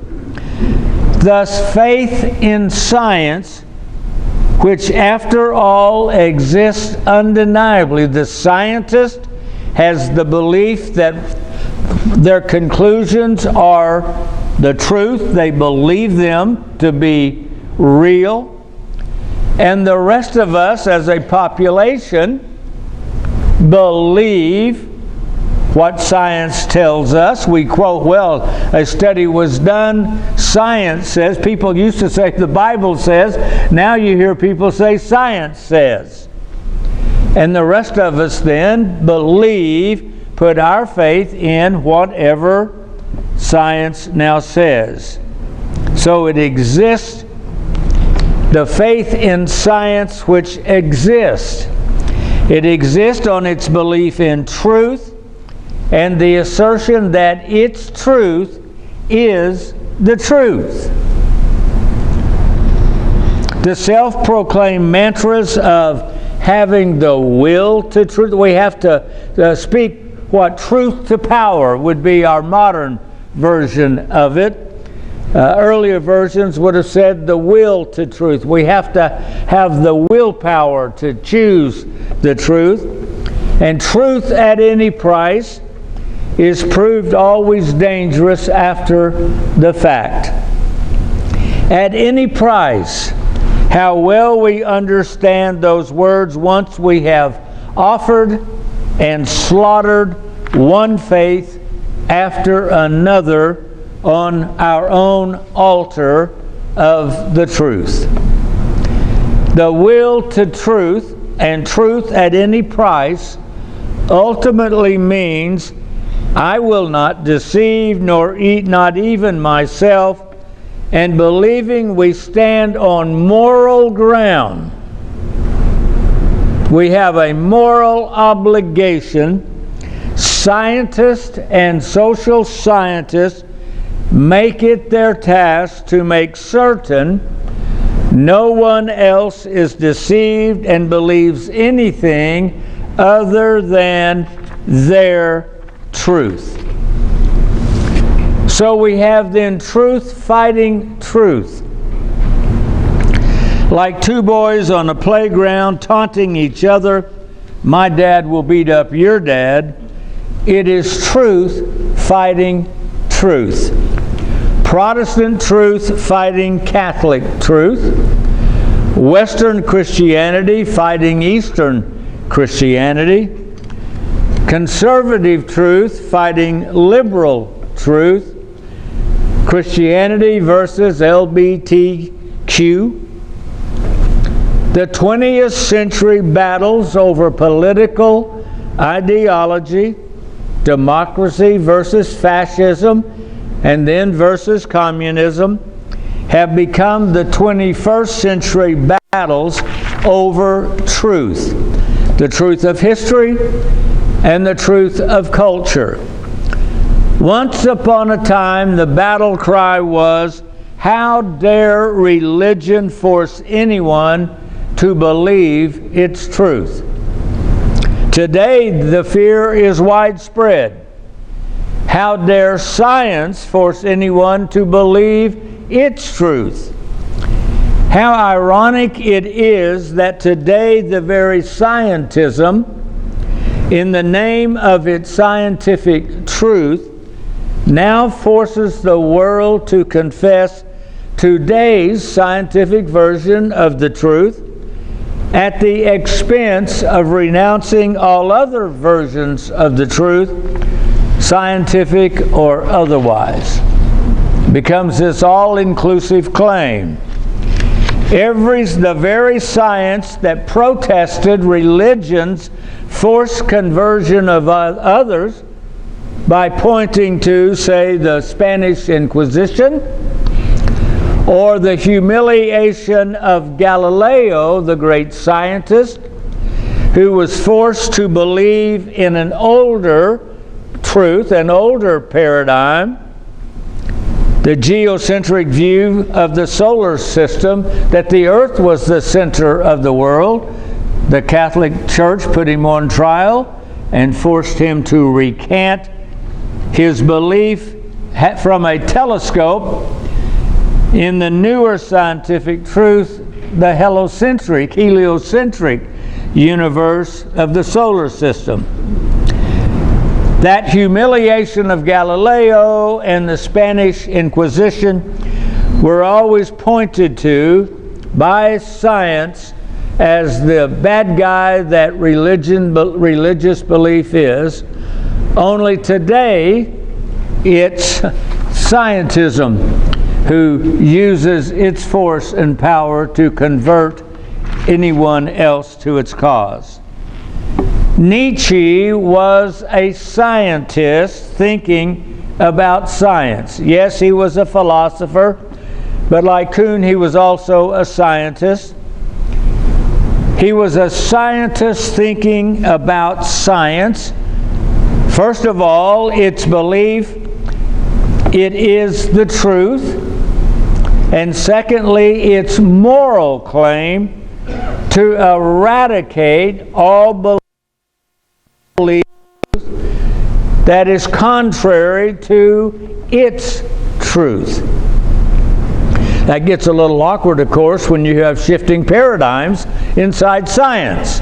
But we in the gullible public believe science is this continuous progressive series of knowledge that completes and builds on itself. We don't understand what science is. Most scientists don't have a clue what it is they do. They're just trained in a paradigm. They live within it. Their whole life is lived in it, unless they're living at one of those moments when a paradigm revolution begins to happen and a new paradigm is taking over. Nietzsche says, "You will have gathered what I'm driving at, namely that science, is still a metaphysical faith upon which our faith in science rests." Our faith in science is a metaphysical faith that even we seekers after knowledge today, we godless anti-metaphysicians, still take our fire also from the flame lit by faith that is thousands of years old. That Christian faith which was also the faith of Plato, that God is the truth, that truth is divine. Then, in full intellectual honesty and in full existential despair, Nietzsche considers the opposite. What if there is no truth? There is nothing which is absolute. What if this should become more and more incredible? If nothing should prove to be divine anymore unless it was error. The only thing that's absolute is being wrong. That nothing was eternal and true. That is, the only thing that is true is that everything is a lie. What if truth, everything we believe to be absolute, whether it is God, the divine political truth, social truth, or scientific truth, what if all the individual kinds of truth should prove to be our most enduring lie? Nietzsche correctly envisioned the ultimate end of mankind's belief that reality is limited to an empirical universe. That is, the ultimate end of believing in a culture that only has one tree, one way of knowing and rational way of calculating physical reality. If the visible is all there is, where derives the order within the universe, the repetitive order of sunrise and sunset? Where derives the order within living things and the seasonal rebirth of vegetation? Where derives the order of living things, the order within ants or bees among herds of animals and flocks of birds. Most of all, in the case of humans, where derives the disorder of all living things existing only among humans. We're the only species that's disorderly. Every other species has an order, predictable order. The only thing predictable about us is we're not predictable. Within its imperial box, the box that there's only one tree, Nietzsche asked what it is that science does know in advance of the character or existence to decide whether it is better to believe or not to believe in anything. Should we believe or shouldn't we believe? No, to put a human face on this conversation, consider the following by Robert Anton Wilson. I do not believe anything. I do not believe anything. Most people, even the educated, think that everybody must believe something or other. That if one is not a theist, one must be a dogmatic atheist. And if one does not think capitalism is perfect, one must believe fervently in socialism. And if one does not have blind faith in X, one must alternatively have blind faith in not X, the reverse of X. My own opinion is that belief is the death of intelligence. Well, I believe Robert Anton Wilson believed what he said when he said, I do not believe anything. He believes that he does not believe anything. You see, he's still believing. Science is still worshiping in a belief that what it says is correct.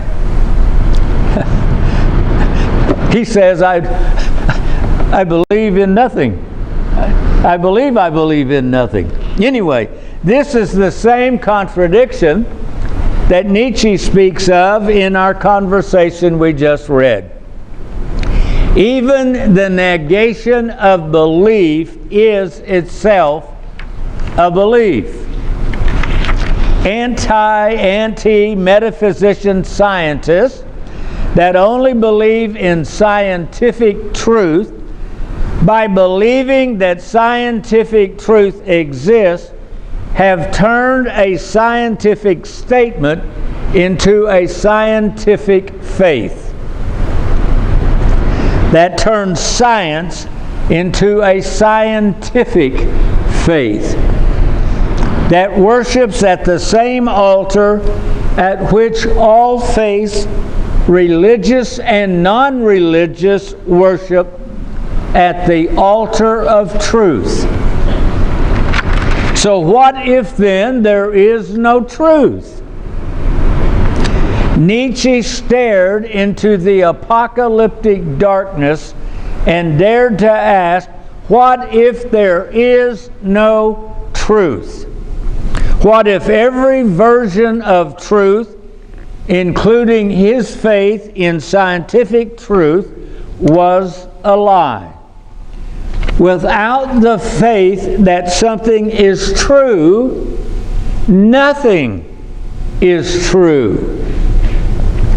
There is nothing to be held on to and kept, nothing sacred, nothing holy or divine, nothing true. I hear people almost every day say, is nothing true anymore? Because it feels like it's a whim of the moment in our cultural war that we are in the midst of.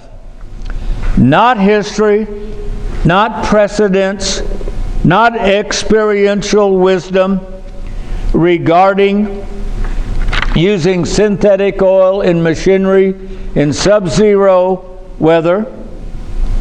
There's nothing to be held on to, nothing sacred, nothing true, no self-evident truths to be found in declarations of independence, no constitutional or legal truths, no keeping of customs, no traditions. Without truth, there are only the whims of the moment, the chaotic tyranny of a valueless present, inventing truth on the fly. Instead of the flavor of the month truth, it's the flavor of the moment truth. The new truth of the moment that plunged France into the apocalyptic reign of terror and Germany into the Nazi Holocaust. Wow. The extermination of the truth. The extermination of the sacred is the extermination of anything and everything that one holds dear. I first introduced the issue and concept of the extermination of the sacred back in 2008 in the series These Things I Believe, in the book that accompanies that, from a bishop of the Russian Orthodox Church commenting on how quickly an Orthodox country had embraced a godless communism.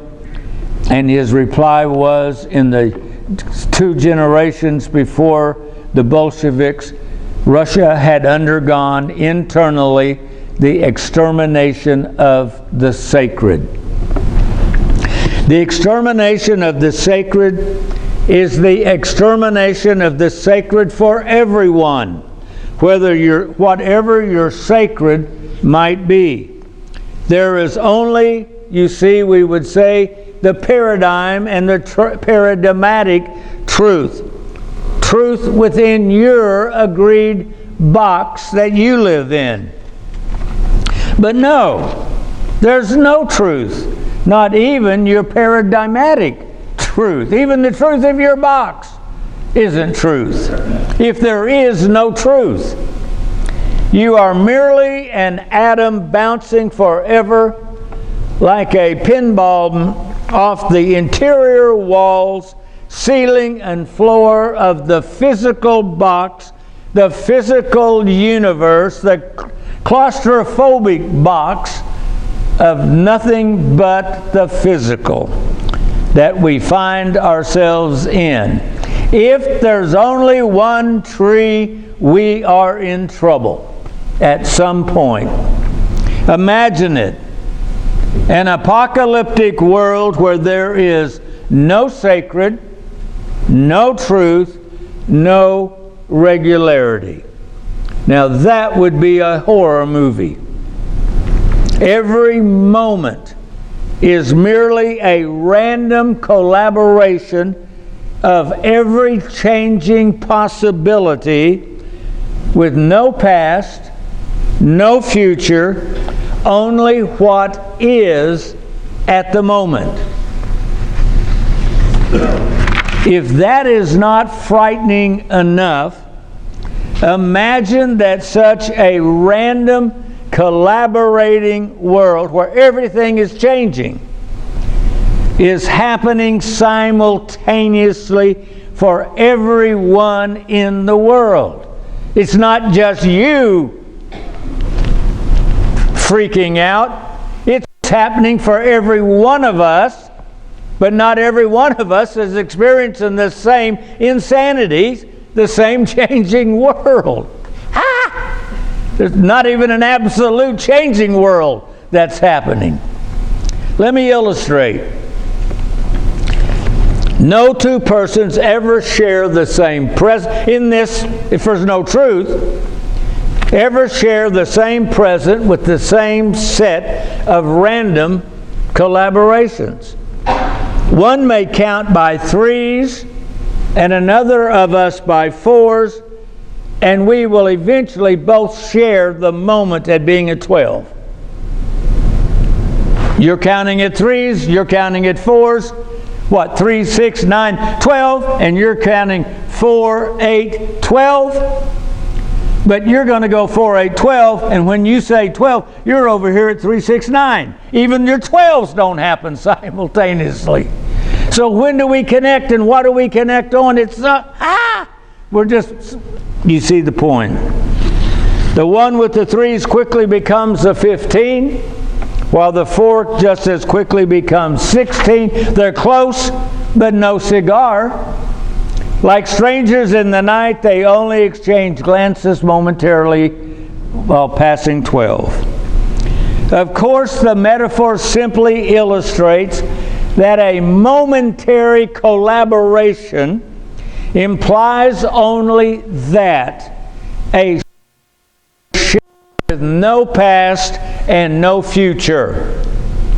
You know, everybody's worried about, is this the end of the world? Well, they ought to come take the apocalyptic class that we have. But being that said, if you want to know what a scary world inside the box we all are being forced to live in, this is what the apocalypse looks like.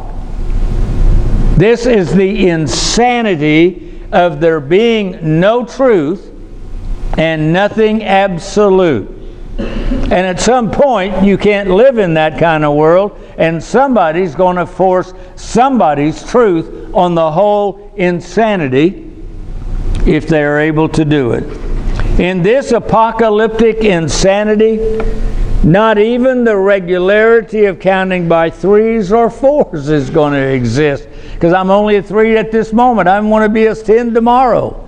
At any moment, I can be something else. I'm never absolutely a 3. It's insane. It's the insanity that Nietzsche is seeing and trying to describe. What comes after 3 is not known and is not predictable.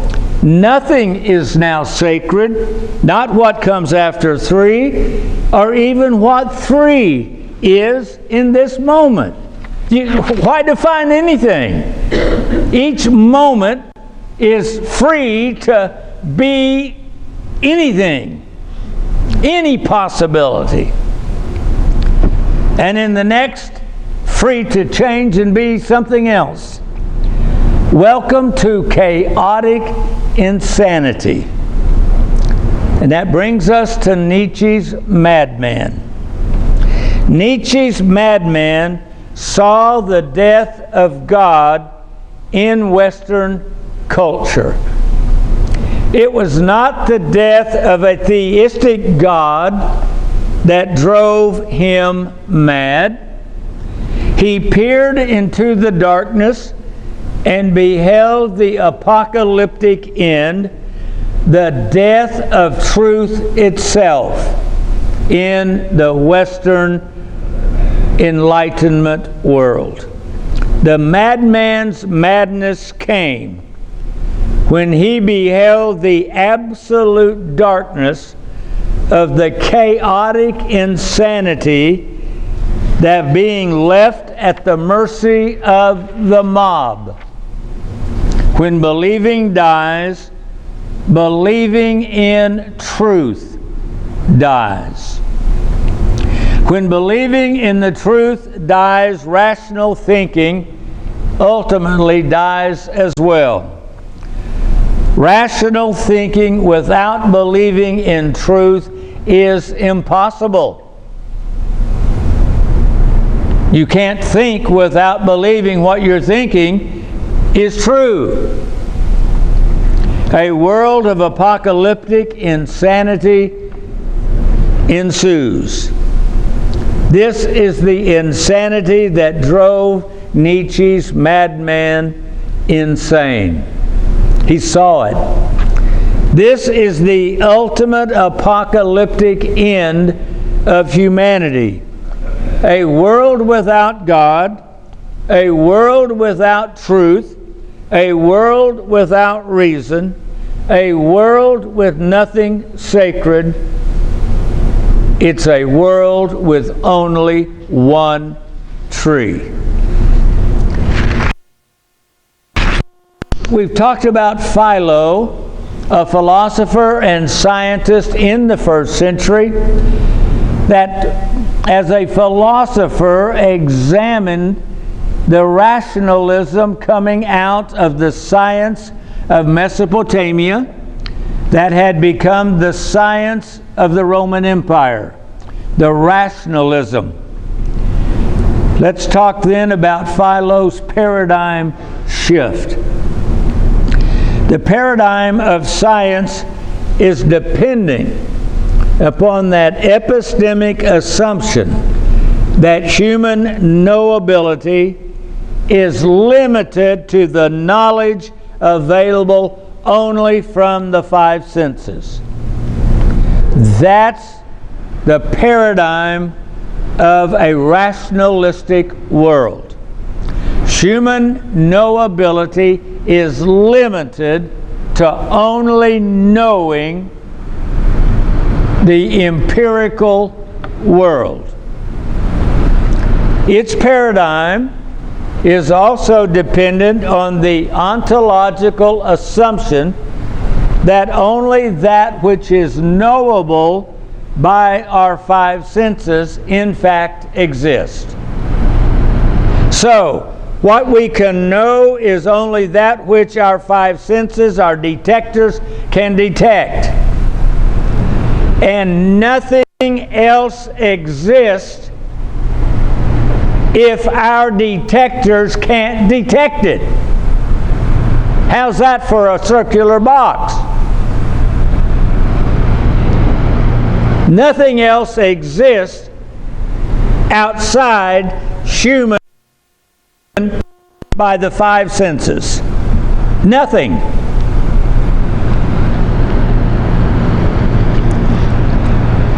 Now to the, I'm quoting Philo, now to the meteorologist, to him, the word he may use occasionally for astronomer, for us, the scientist, to the meteorologist, nothing at all seems greater than the universe, and he credits it with the causation of what comes into being.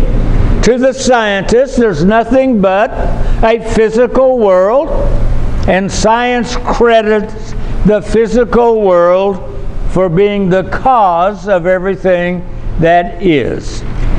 This is the paradigm of science, the huge paradigm. Reality is only that which our five senses can know. Now, Philo offers a different paradigm based on a different epistemic and ontological assumption. Philo's epistemology begins with what he calls the maker's knowledge principle. Quote, its guiding idea is that making something puts one in a special cognitive relation to what one has made. If you make it, you're in a special cognitive relationship with what one has made. What page are we on in your book? 207? 207. The maker would therefore possess two different ways of knowing: the general knowledge that comes from observing the physical universe with our senses, that's the sensible knowing. Whatever you made, someone else can look at it and just see it and describe it. So everyone has that general knowledge. But the maker has the maker's knowledge, which is experiential and transcends the knowledge of the physical item itself that one has made. I've got a knowledge of how it works, or I've got a why and a how, why I created it, the process of doing it. There's something, the maker's knowledge. You ladies that have given birth to children have a maker's knowledge of birthing that no one else has, no matter how good an obstetrician or baby deliverer they may be. Right?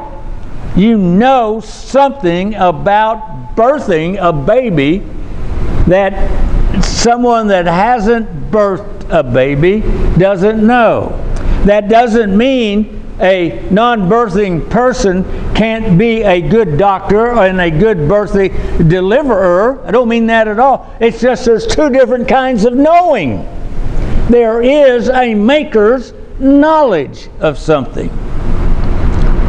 And that brings us then to logos and alogos, two Greek words. Philo calls the two different ways of knowing logos and alogos.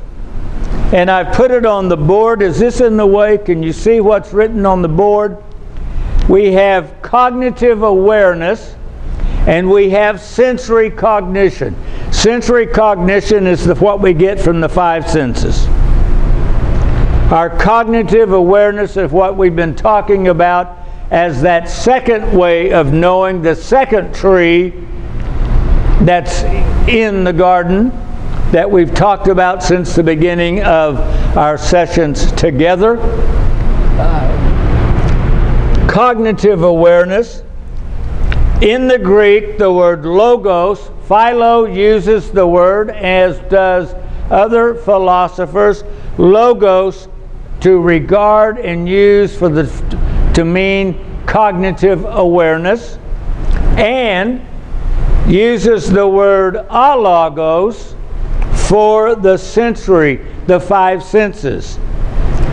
This is called, the is like a negative X. If this is X, this is not X. This is X, this is not X. In the Greek, it would be translated or understood, this is rational. Rational thinking is understanding from both sides, using both trees to put together the whole.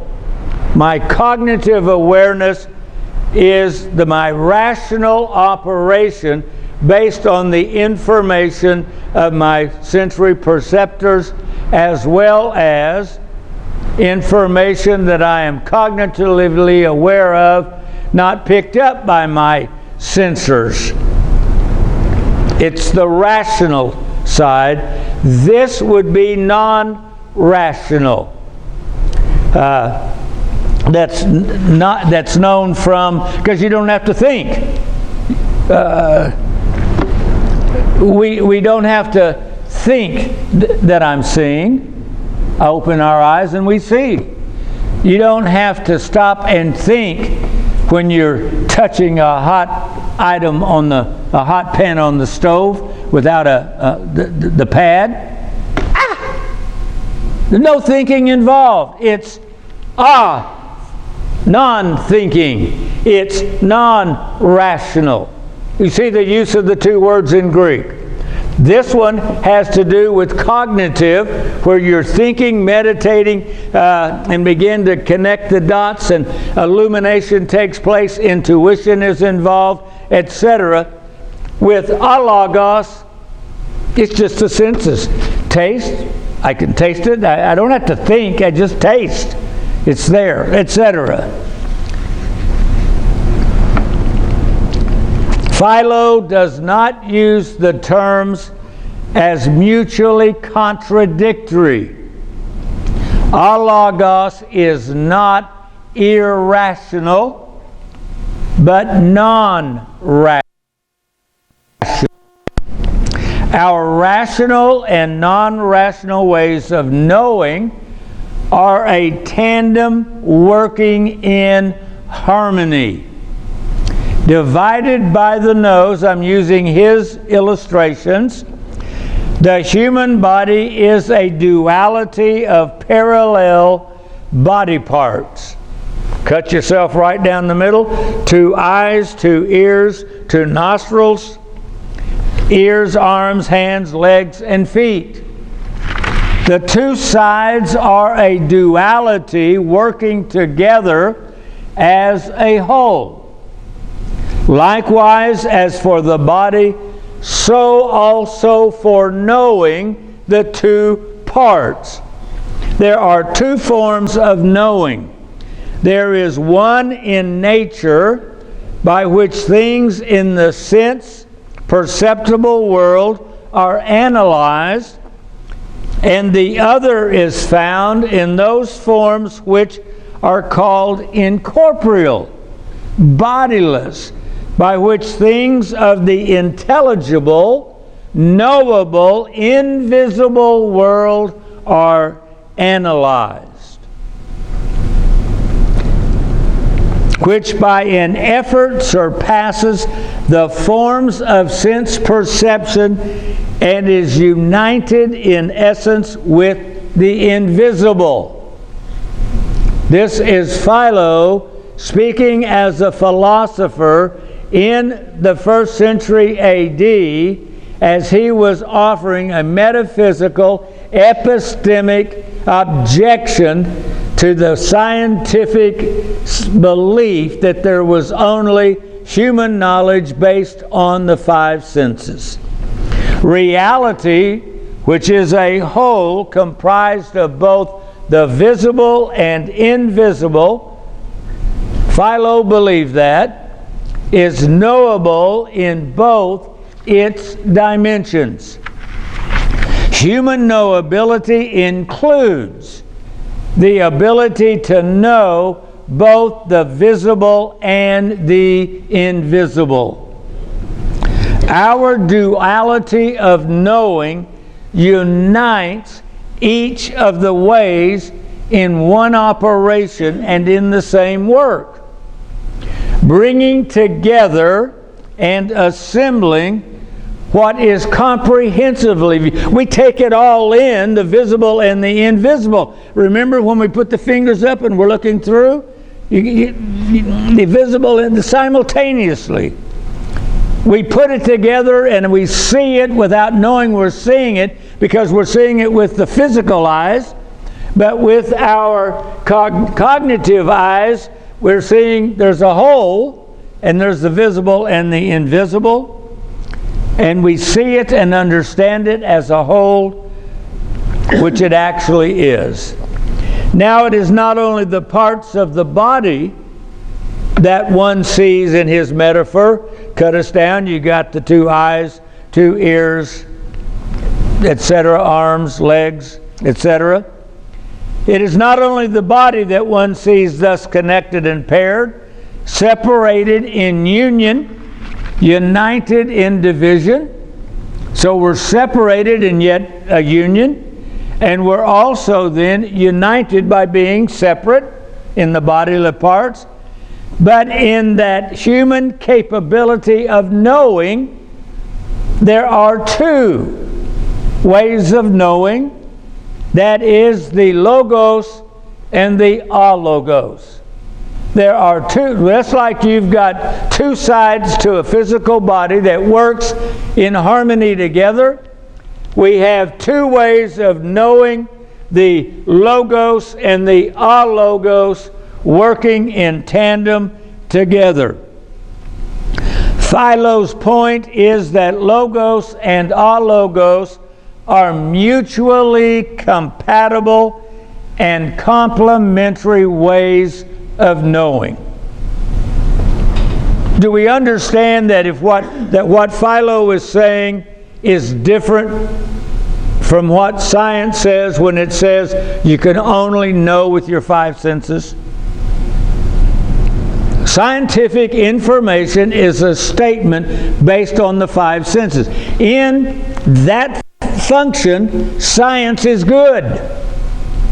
It's when you make scientism out of it and say there is only that which is knowable by 5 senses. Anything that cannot be known by the 5 senses does not exist. That's a scientific scientism kind of world. Philo says no. Just like the human body has a duality, two sides working in harmony, so the human ability to know has two parts, two sides. The logos ability to understand, to see the invisible, as well as the physical eyes to see the physical, and to unite the two together the way we do with our body when we clap our hands, etc. What is true for the complementary parts of the body is equally true for human knowability. For the kindred parts are, as it were, divided and separated in opposition, the two parts of our human body, inclining and facing toward one another for the sake of natural cooperation.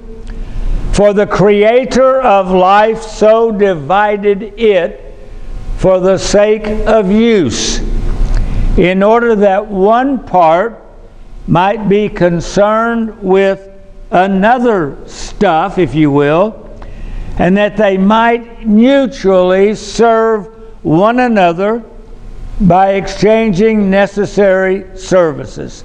When it comes to knowing, this part, the physical sensory part, serves a function, and the knowability and understanding that transcends physical perception uses that and serves a function for the physical body as well, putting the two together.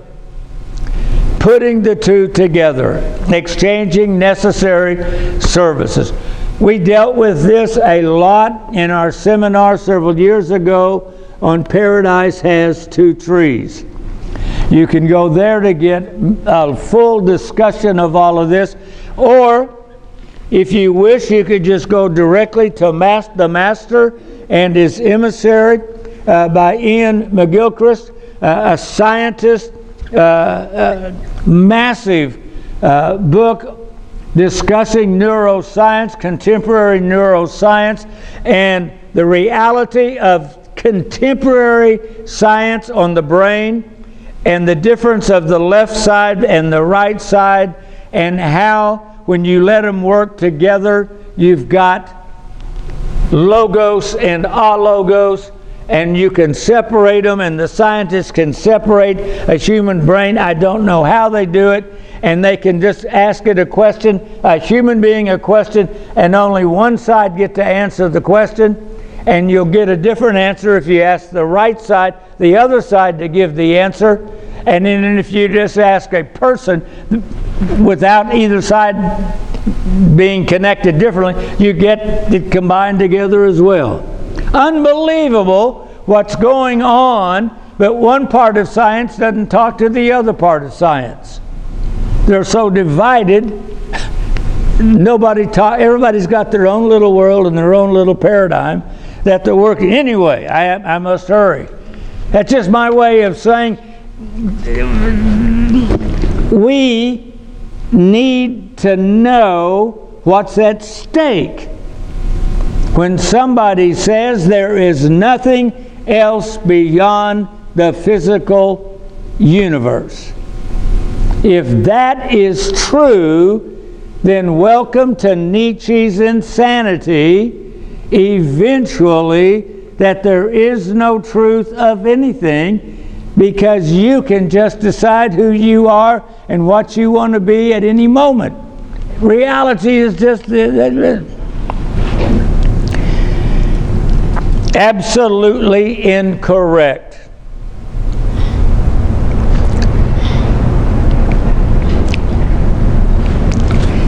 It is absolutely incorrect today to translate philo differently. I mention this because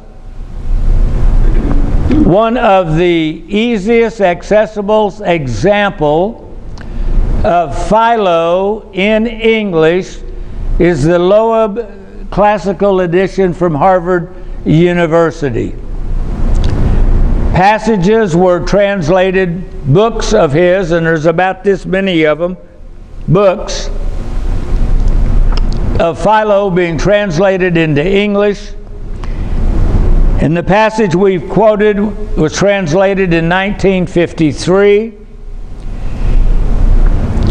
And when it was translated, I'll just summarize this.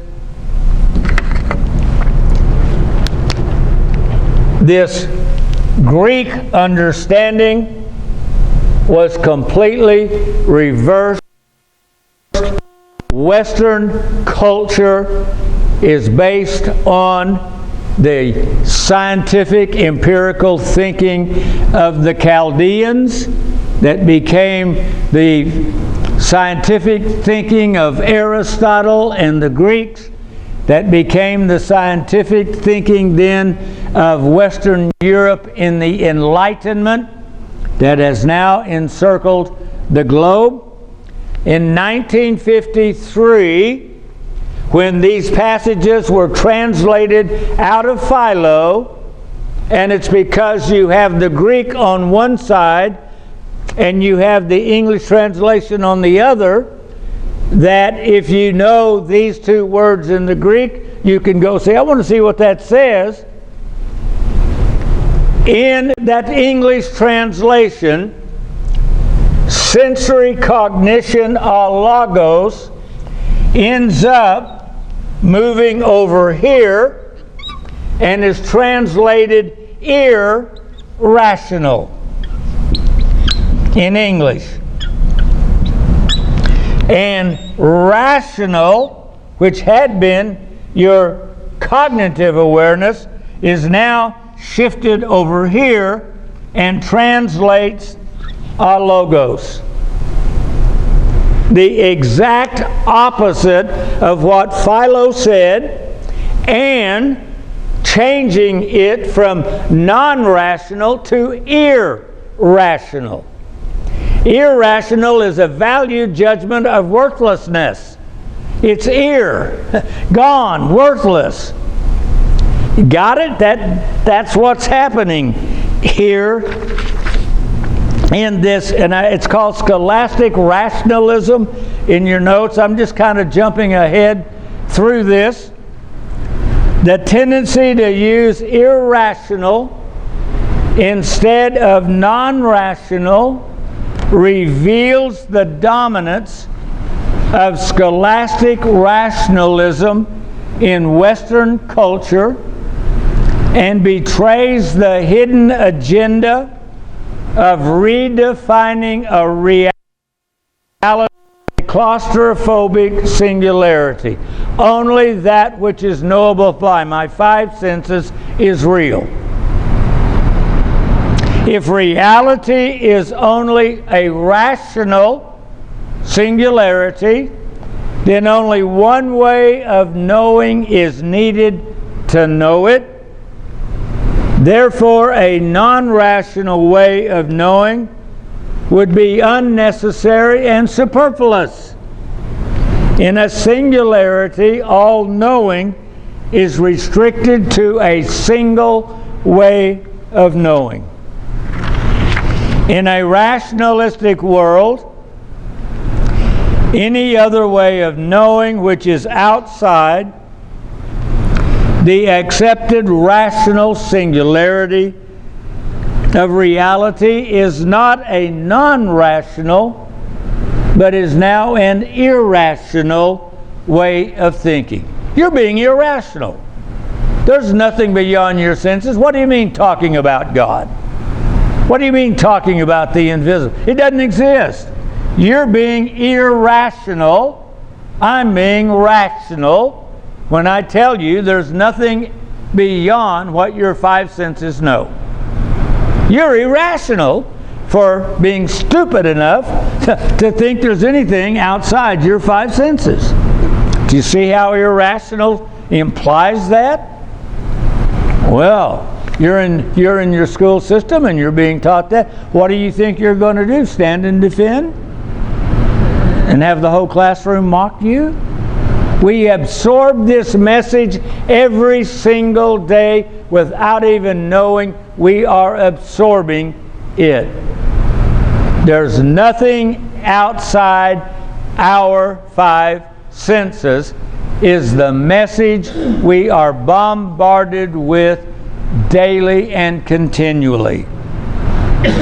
So there's only now in the West rational and irrational, normal and abnormal ways of thinking and behaving. Before we consider our understanding of the Gadarene, we actually are headed there. We have 2 more sessions, and I promise you we're going to get to that naked Gadarene living in a graveyard. Before we consider our understanding of the Gadarene, in view of the discussion thus far, let us not be in a hurry to leave Philo. Notice how Philo understands rational and non-rational. I don't have this on the board, it's in your book, which pertains to the visible and the invisible. Previously, we noted there is one way of knowing in nature by which things in the sense perceptible world are analyzed, and there's another way of knowing in those forms which are called incorporeal, bodiless, invisible, by which things of the intelligible, they're still knowable, world are analyzed, which by an effort surpasses the forms of sense perception and is united in essence with the invisible. After saying the 2 ways of knowing are rational and non-rational, Philo then says the rational is mind and speech, while the sensible, the alogos, is divided into the 4 senses, since the 5th sense, touch, is common to the other. Not only does Philo understand reality to include the visible and the invisible, but he also uses the term logos, rational, reason, for our cognitive knowledge of the non-physical and the whole. On this side, he doesn't use the word rational for what we do with the senses. He uses alogos, non-rational, for the knowledge derived from our senses. No thinking is involved in touching a hot stove and instantly draw. For Philo, since no thinking is required for the eyes to see, the nose to smell, and the hand to touch, this is an alogos, non-rational way of knowing. From the Enlightenment forward, the epistemology of Western thinking increasingly became singular as it embraced a scientific empiricism, only a physical world, that excluded a cognitive awareness, excluded this side based on intuition and experience, the experiential. Not only did scientific empiricism have this singular way of knowing, but it also switched the use of the terms logos and alogos. Instead of logos being the cognitive awareness of intuitional and experiential realities, logos came to mean the rational understanding and empirical knowledge derived from the senses. That's what we tried to show here on the board. They swap sides. And then, likewise, alogos no longer meant knowledge from the senses. Instead, it moved to this side, and it now means irrational. We eliminated one of the two ways of knowing, changed the label, claimed rational for the human senses, and claimed any other issue as irrational nonsense. What is nonsense? That which doesn't agree with the senses. This is my five senses. Nothing outside of what's knowable but my five senses exists, and if you think it does, you're talking, which is irrational way of living. You get the point. Let me then close. I think we're getting close, maybe not quite close, but close to our break time. How are we doing on time? Ooh, we're already past break time. I'll stop right there. Sorry. No wonder Harry was giving me that look a while ago. I apologize. I hadn't looked at my watch. Let's stop right here. Okay. Several of you during the break asked the question, well, what does this do in the Greek language with the Gospel of John that says, in the beginning was the Logos, and the Logos was with God, and the Logos was God, about the incarnation of Christ, that the Logos became flesh and dwelt among us. Well, we don't have time to go down that road, but at the very least, if Logos does not mean the invisible cognitive approach that then oversees the alogos, the physical world, and then you've reduced Jesus to just simply the carpenter from Nazareth. You have only five senses, a human being. There's no incarnation because there's no God in the first place to be a creator, and there's no God who became man and dwelt among us. You start getting into rationalism and you create a rationalized version of Christianity. After a while, 500 years later, 400 years after the Enlightenment, 1600s, whatever, you began to get a willy-nilly. If the culture is disintegrating, this old view changes, etc. So, yeah. This is critical stuff that as long as we just, all I want's my Bible. Well, you can hang on to a book and you can defend the book all you want, those that still believe in sola scriptura, but nobody cares because truth doesn't even exist. You can argue all you want that your Bible's the truth, but we all know there is no such thing as truth anymore. You got it? I mean, this is, we got to get bigger and think in terms of the culture that's giant, that's been going on since the Mesopotamian Chaldean culture was there. Well, let's quickly look at an example before leaving Philo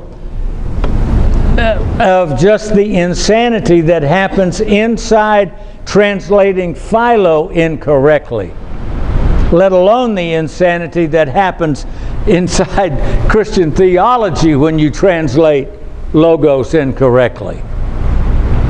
The English translation, I'm looking at a passage called The Example of Mistranslating Philo. Does everybody have that? You know where we are? Okay. The English translation reads, since perception, again, is of one kin and family, with understanding, the irrational, and it's the word alogos, with the rational, For both these are parts of one soul. You notice that irrational is with, for these are both parts of one soul. The term alogos is translated irrational and logos as rational in the sentence above. In this instance, it's a different passage. Taken at face value, the sentence says sense perception and understanding. The other couplet is irrational and rational. The way this translation reads, sense perception is equated with irrational, and understanding is equated with the rational. The reader is therefore led to believe that Philo deemed sense perception itself to be irrational. It's a different translator of this book than the one a while ago. Furthermore, notice the sentence as a whole. You got two couplets. You've got rational and irrational, and you've got the other part of sense perception and understanding. The two couplets are not only reflections of each other, but the sentence describes the relationship of the two halves of each couplet. It's like a teeter-totter, and you got two teeter-totters and they're parallel. One couplet is the relationship of sense perception with understanding. You have sense perception and understanding. Then you have the irrational with the rational. In the way that it's translated versus the way the Greek words were there. If you translate alogos as irrational. A while ago, you switched it and did this one as irrational. This translator hasn't switched them yet, but he's calling this irrational. That's in itself irrational as a Western translator to now call this side, the sense perception world, irrational. It's a lousy translation. In what way can the rational and irrational be considered as making a whole? It's the two sides of the body kind of thing. So we need to look at this, and it needs to be retranslated without a bias using the word irrational. Sense perception again is of one kin and family with understanding, and the non-rational with the rational, for both are parts of one soul. The couplets now make sense. Sense perception, halagos, is non-rational, while understanding is rational. And together, notice in English how, when you translate it, what Philo said correctly into English, sense perception and understanding are like having two arms. They make a whole, complementary to each other. And the non-rational and the rational are a whole, like having two ears or two eyes working together. In other words, this passage shows us that Philo was never, ever, ever using the term irrational.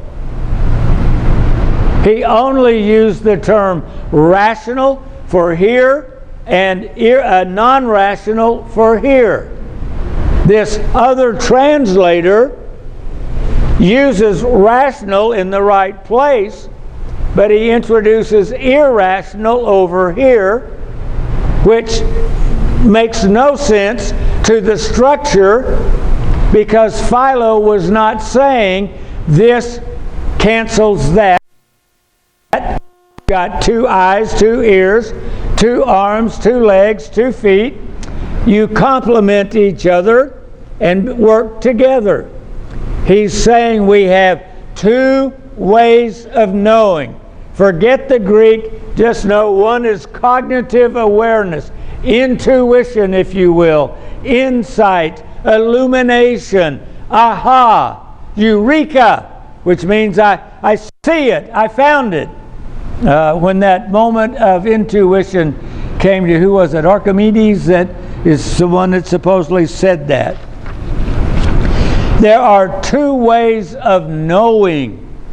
We have sense perception and we have understanding, which is this cognitive awareness side.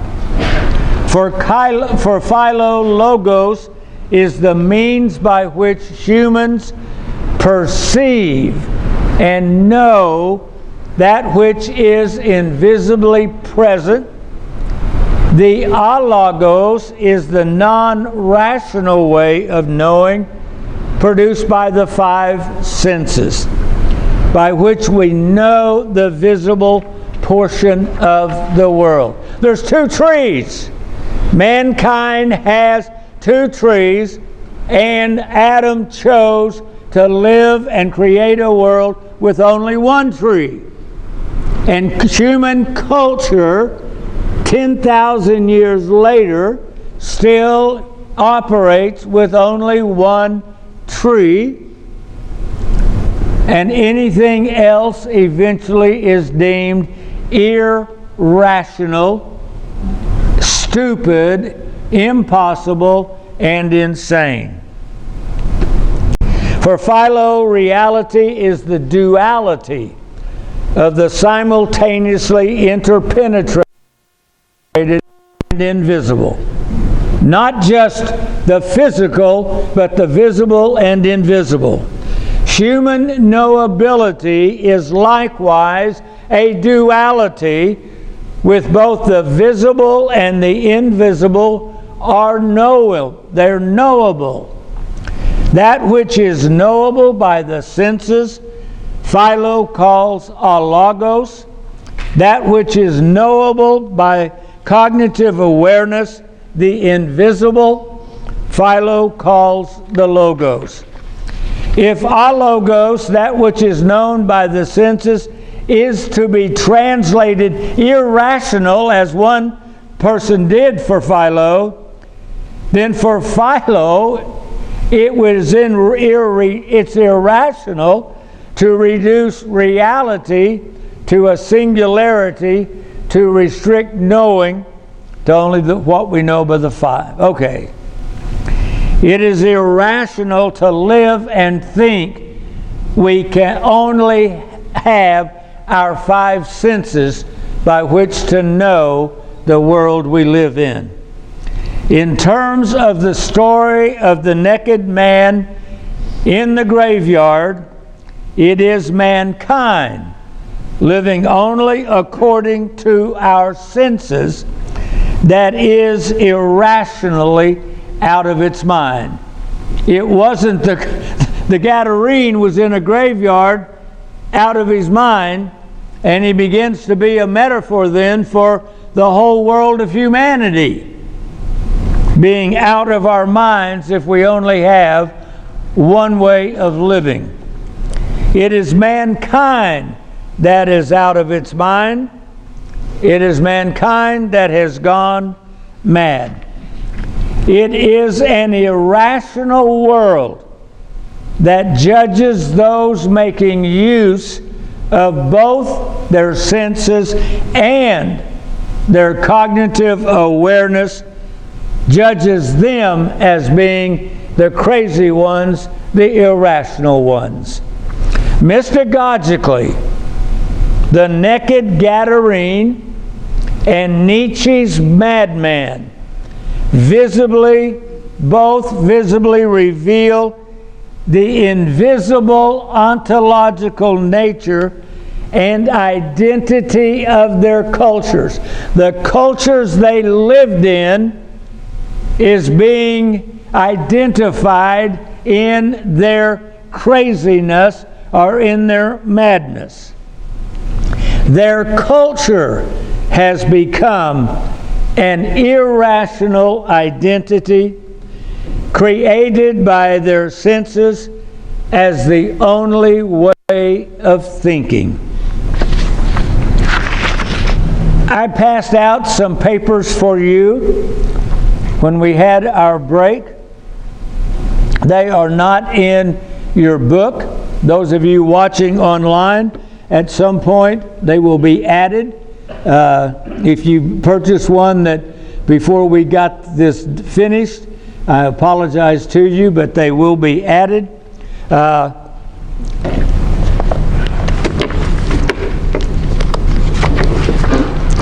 A contemporary example, Nietzsche's Science and Worship of Truth. The Grand Design. It is a book by Stephen Hawking and Leonard Lodinov.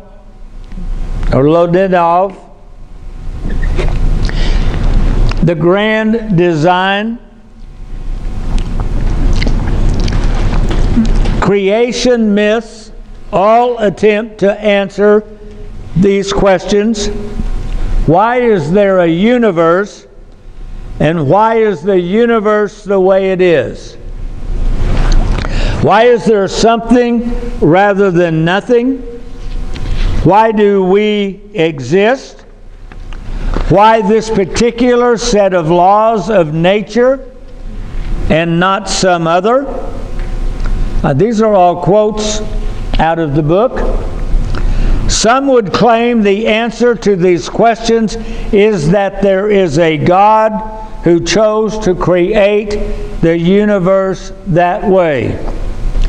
It is reasonable to ask who or what created the universe. That's reasonable to ask that. But if the answer is God, then the question has to that of who created God. Notice my comment. It is reasonably, according to what we just read, that means it's rationally okay to ask how the universe was created, but it's not reasonable, it's not okay to say God did it. You have to then say, well, who created God? Well, I want to say, who created the universe?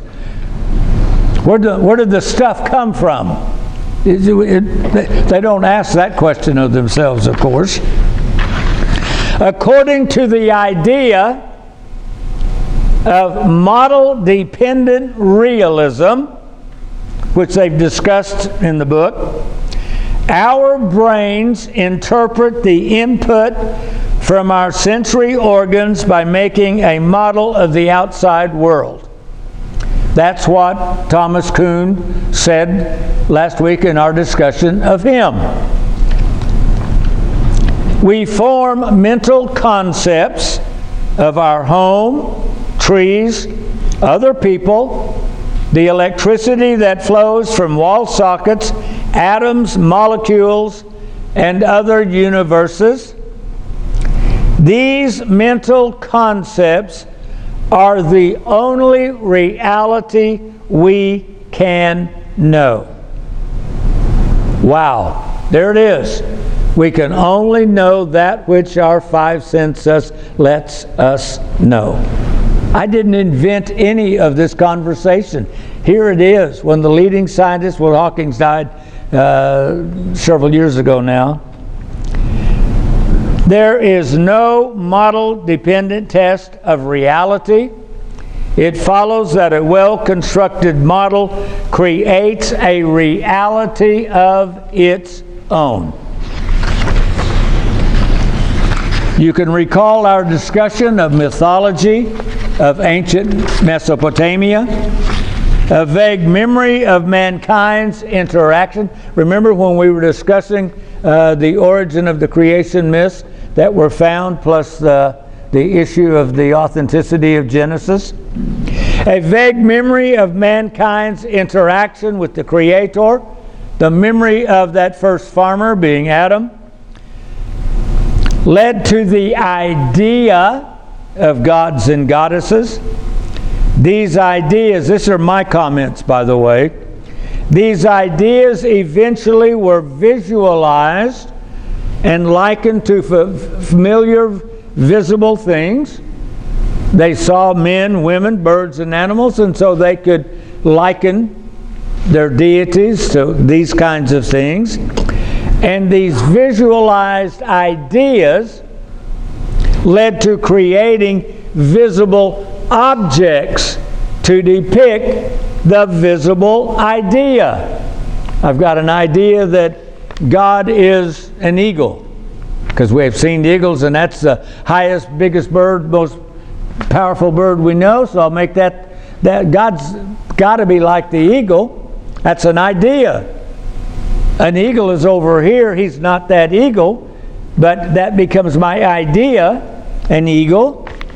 But then I'm going to tell my kids and my grandkids about God the eagle, and they can't think yet in terms of invisible and imagine like that. So I go carve them an eagle.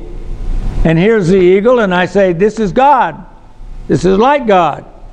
And they see it as God, and before long, you've taken an idea, and then you visualized the idea, and then you made an object, and it's now a visible object of a visible, invisible idea in the first place. And so now an idea has become real. It's a real object that you worship in your home or in a building or whatever, and it's your reality.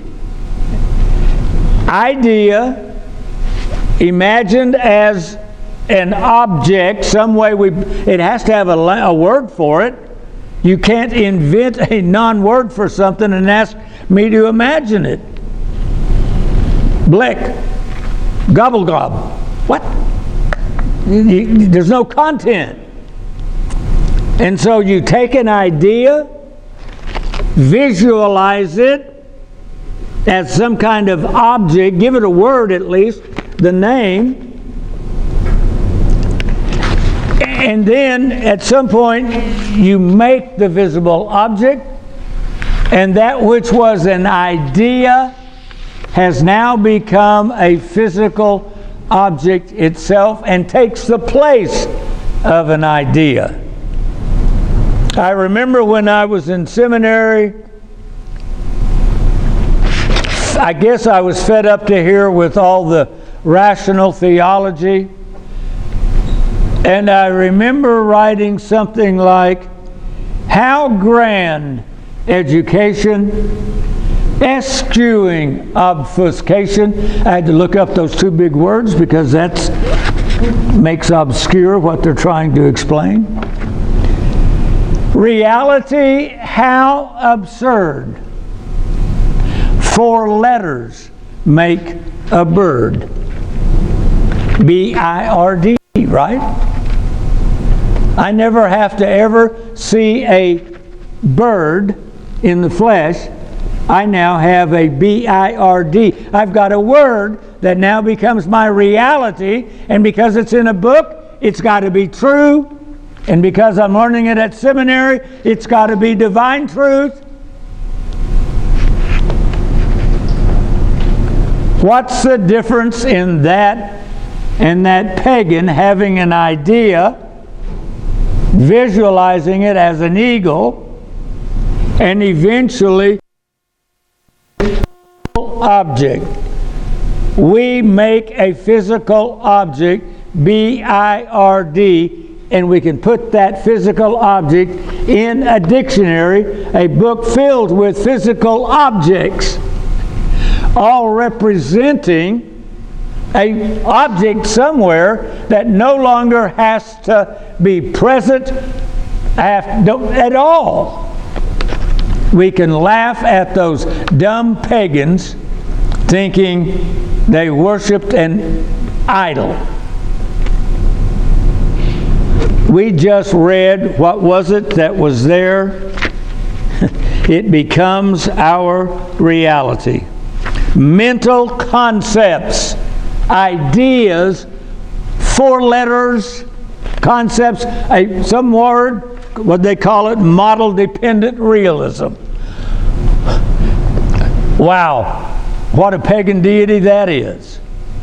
It's an invention of the human mind based on 5 senses looking at and imagining a universe. I have to hurry.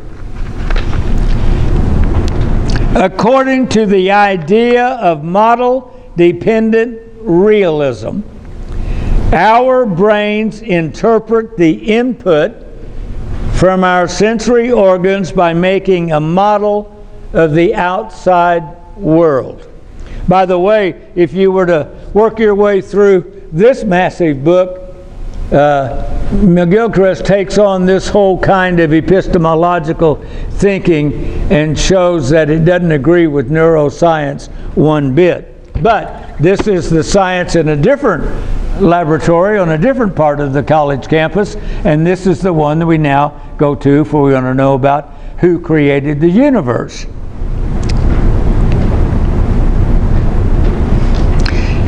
These mental concepts are the only reality we can know.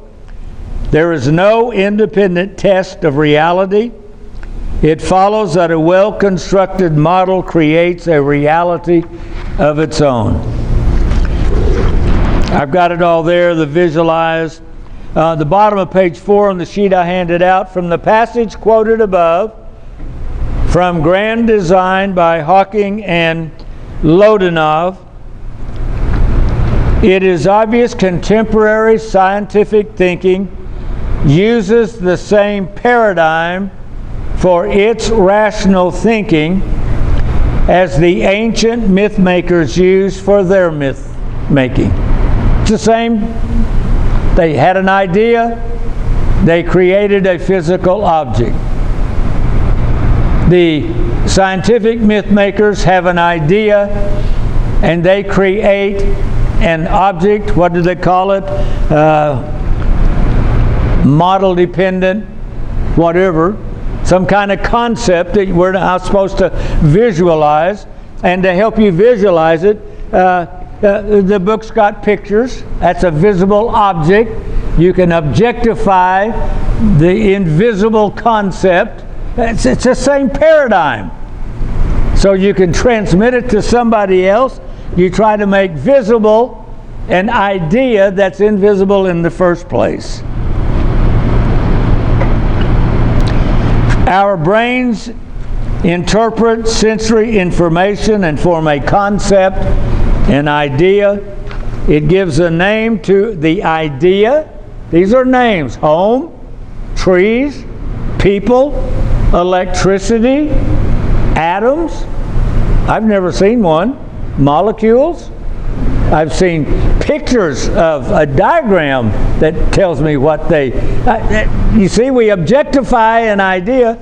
Electricity, yeah, that's what... I know if I touch it, it zaps me. But you see the point. We invent a term for something, and that lets us create our world. And then they can say, there's nothing outside of the world my mind creates. As Nietzsche foresaw, bottom of page 5, and Thomas Kuhn analyzed, and Hawking and Lodenov state, science creates a reality of its own. Like the God of creation, scientific thinking has created a reality of its own. Like the ancient pagan worshiping the physical idol they carved, contemporary science worships the mental construct, the model of the outside world, a well-constructed model that creates a reality of its own. As Nietzsche saw, science worships at the same altar as all religions, at the altar of truth. Wow.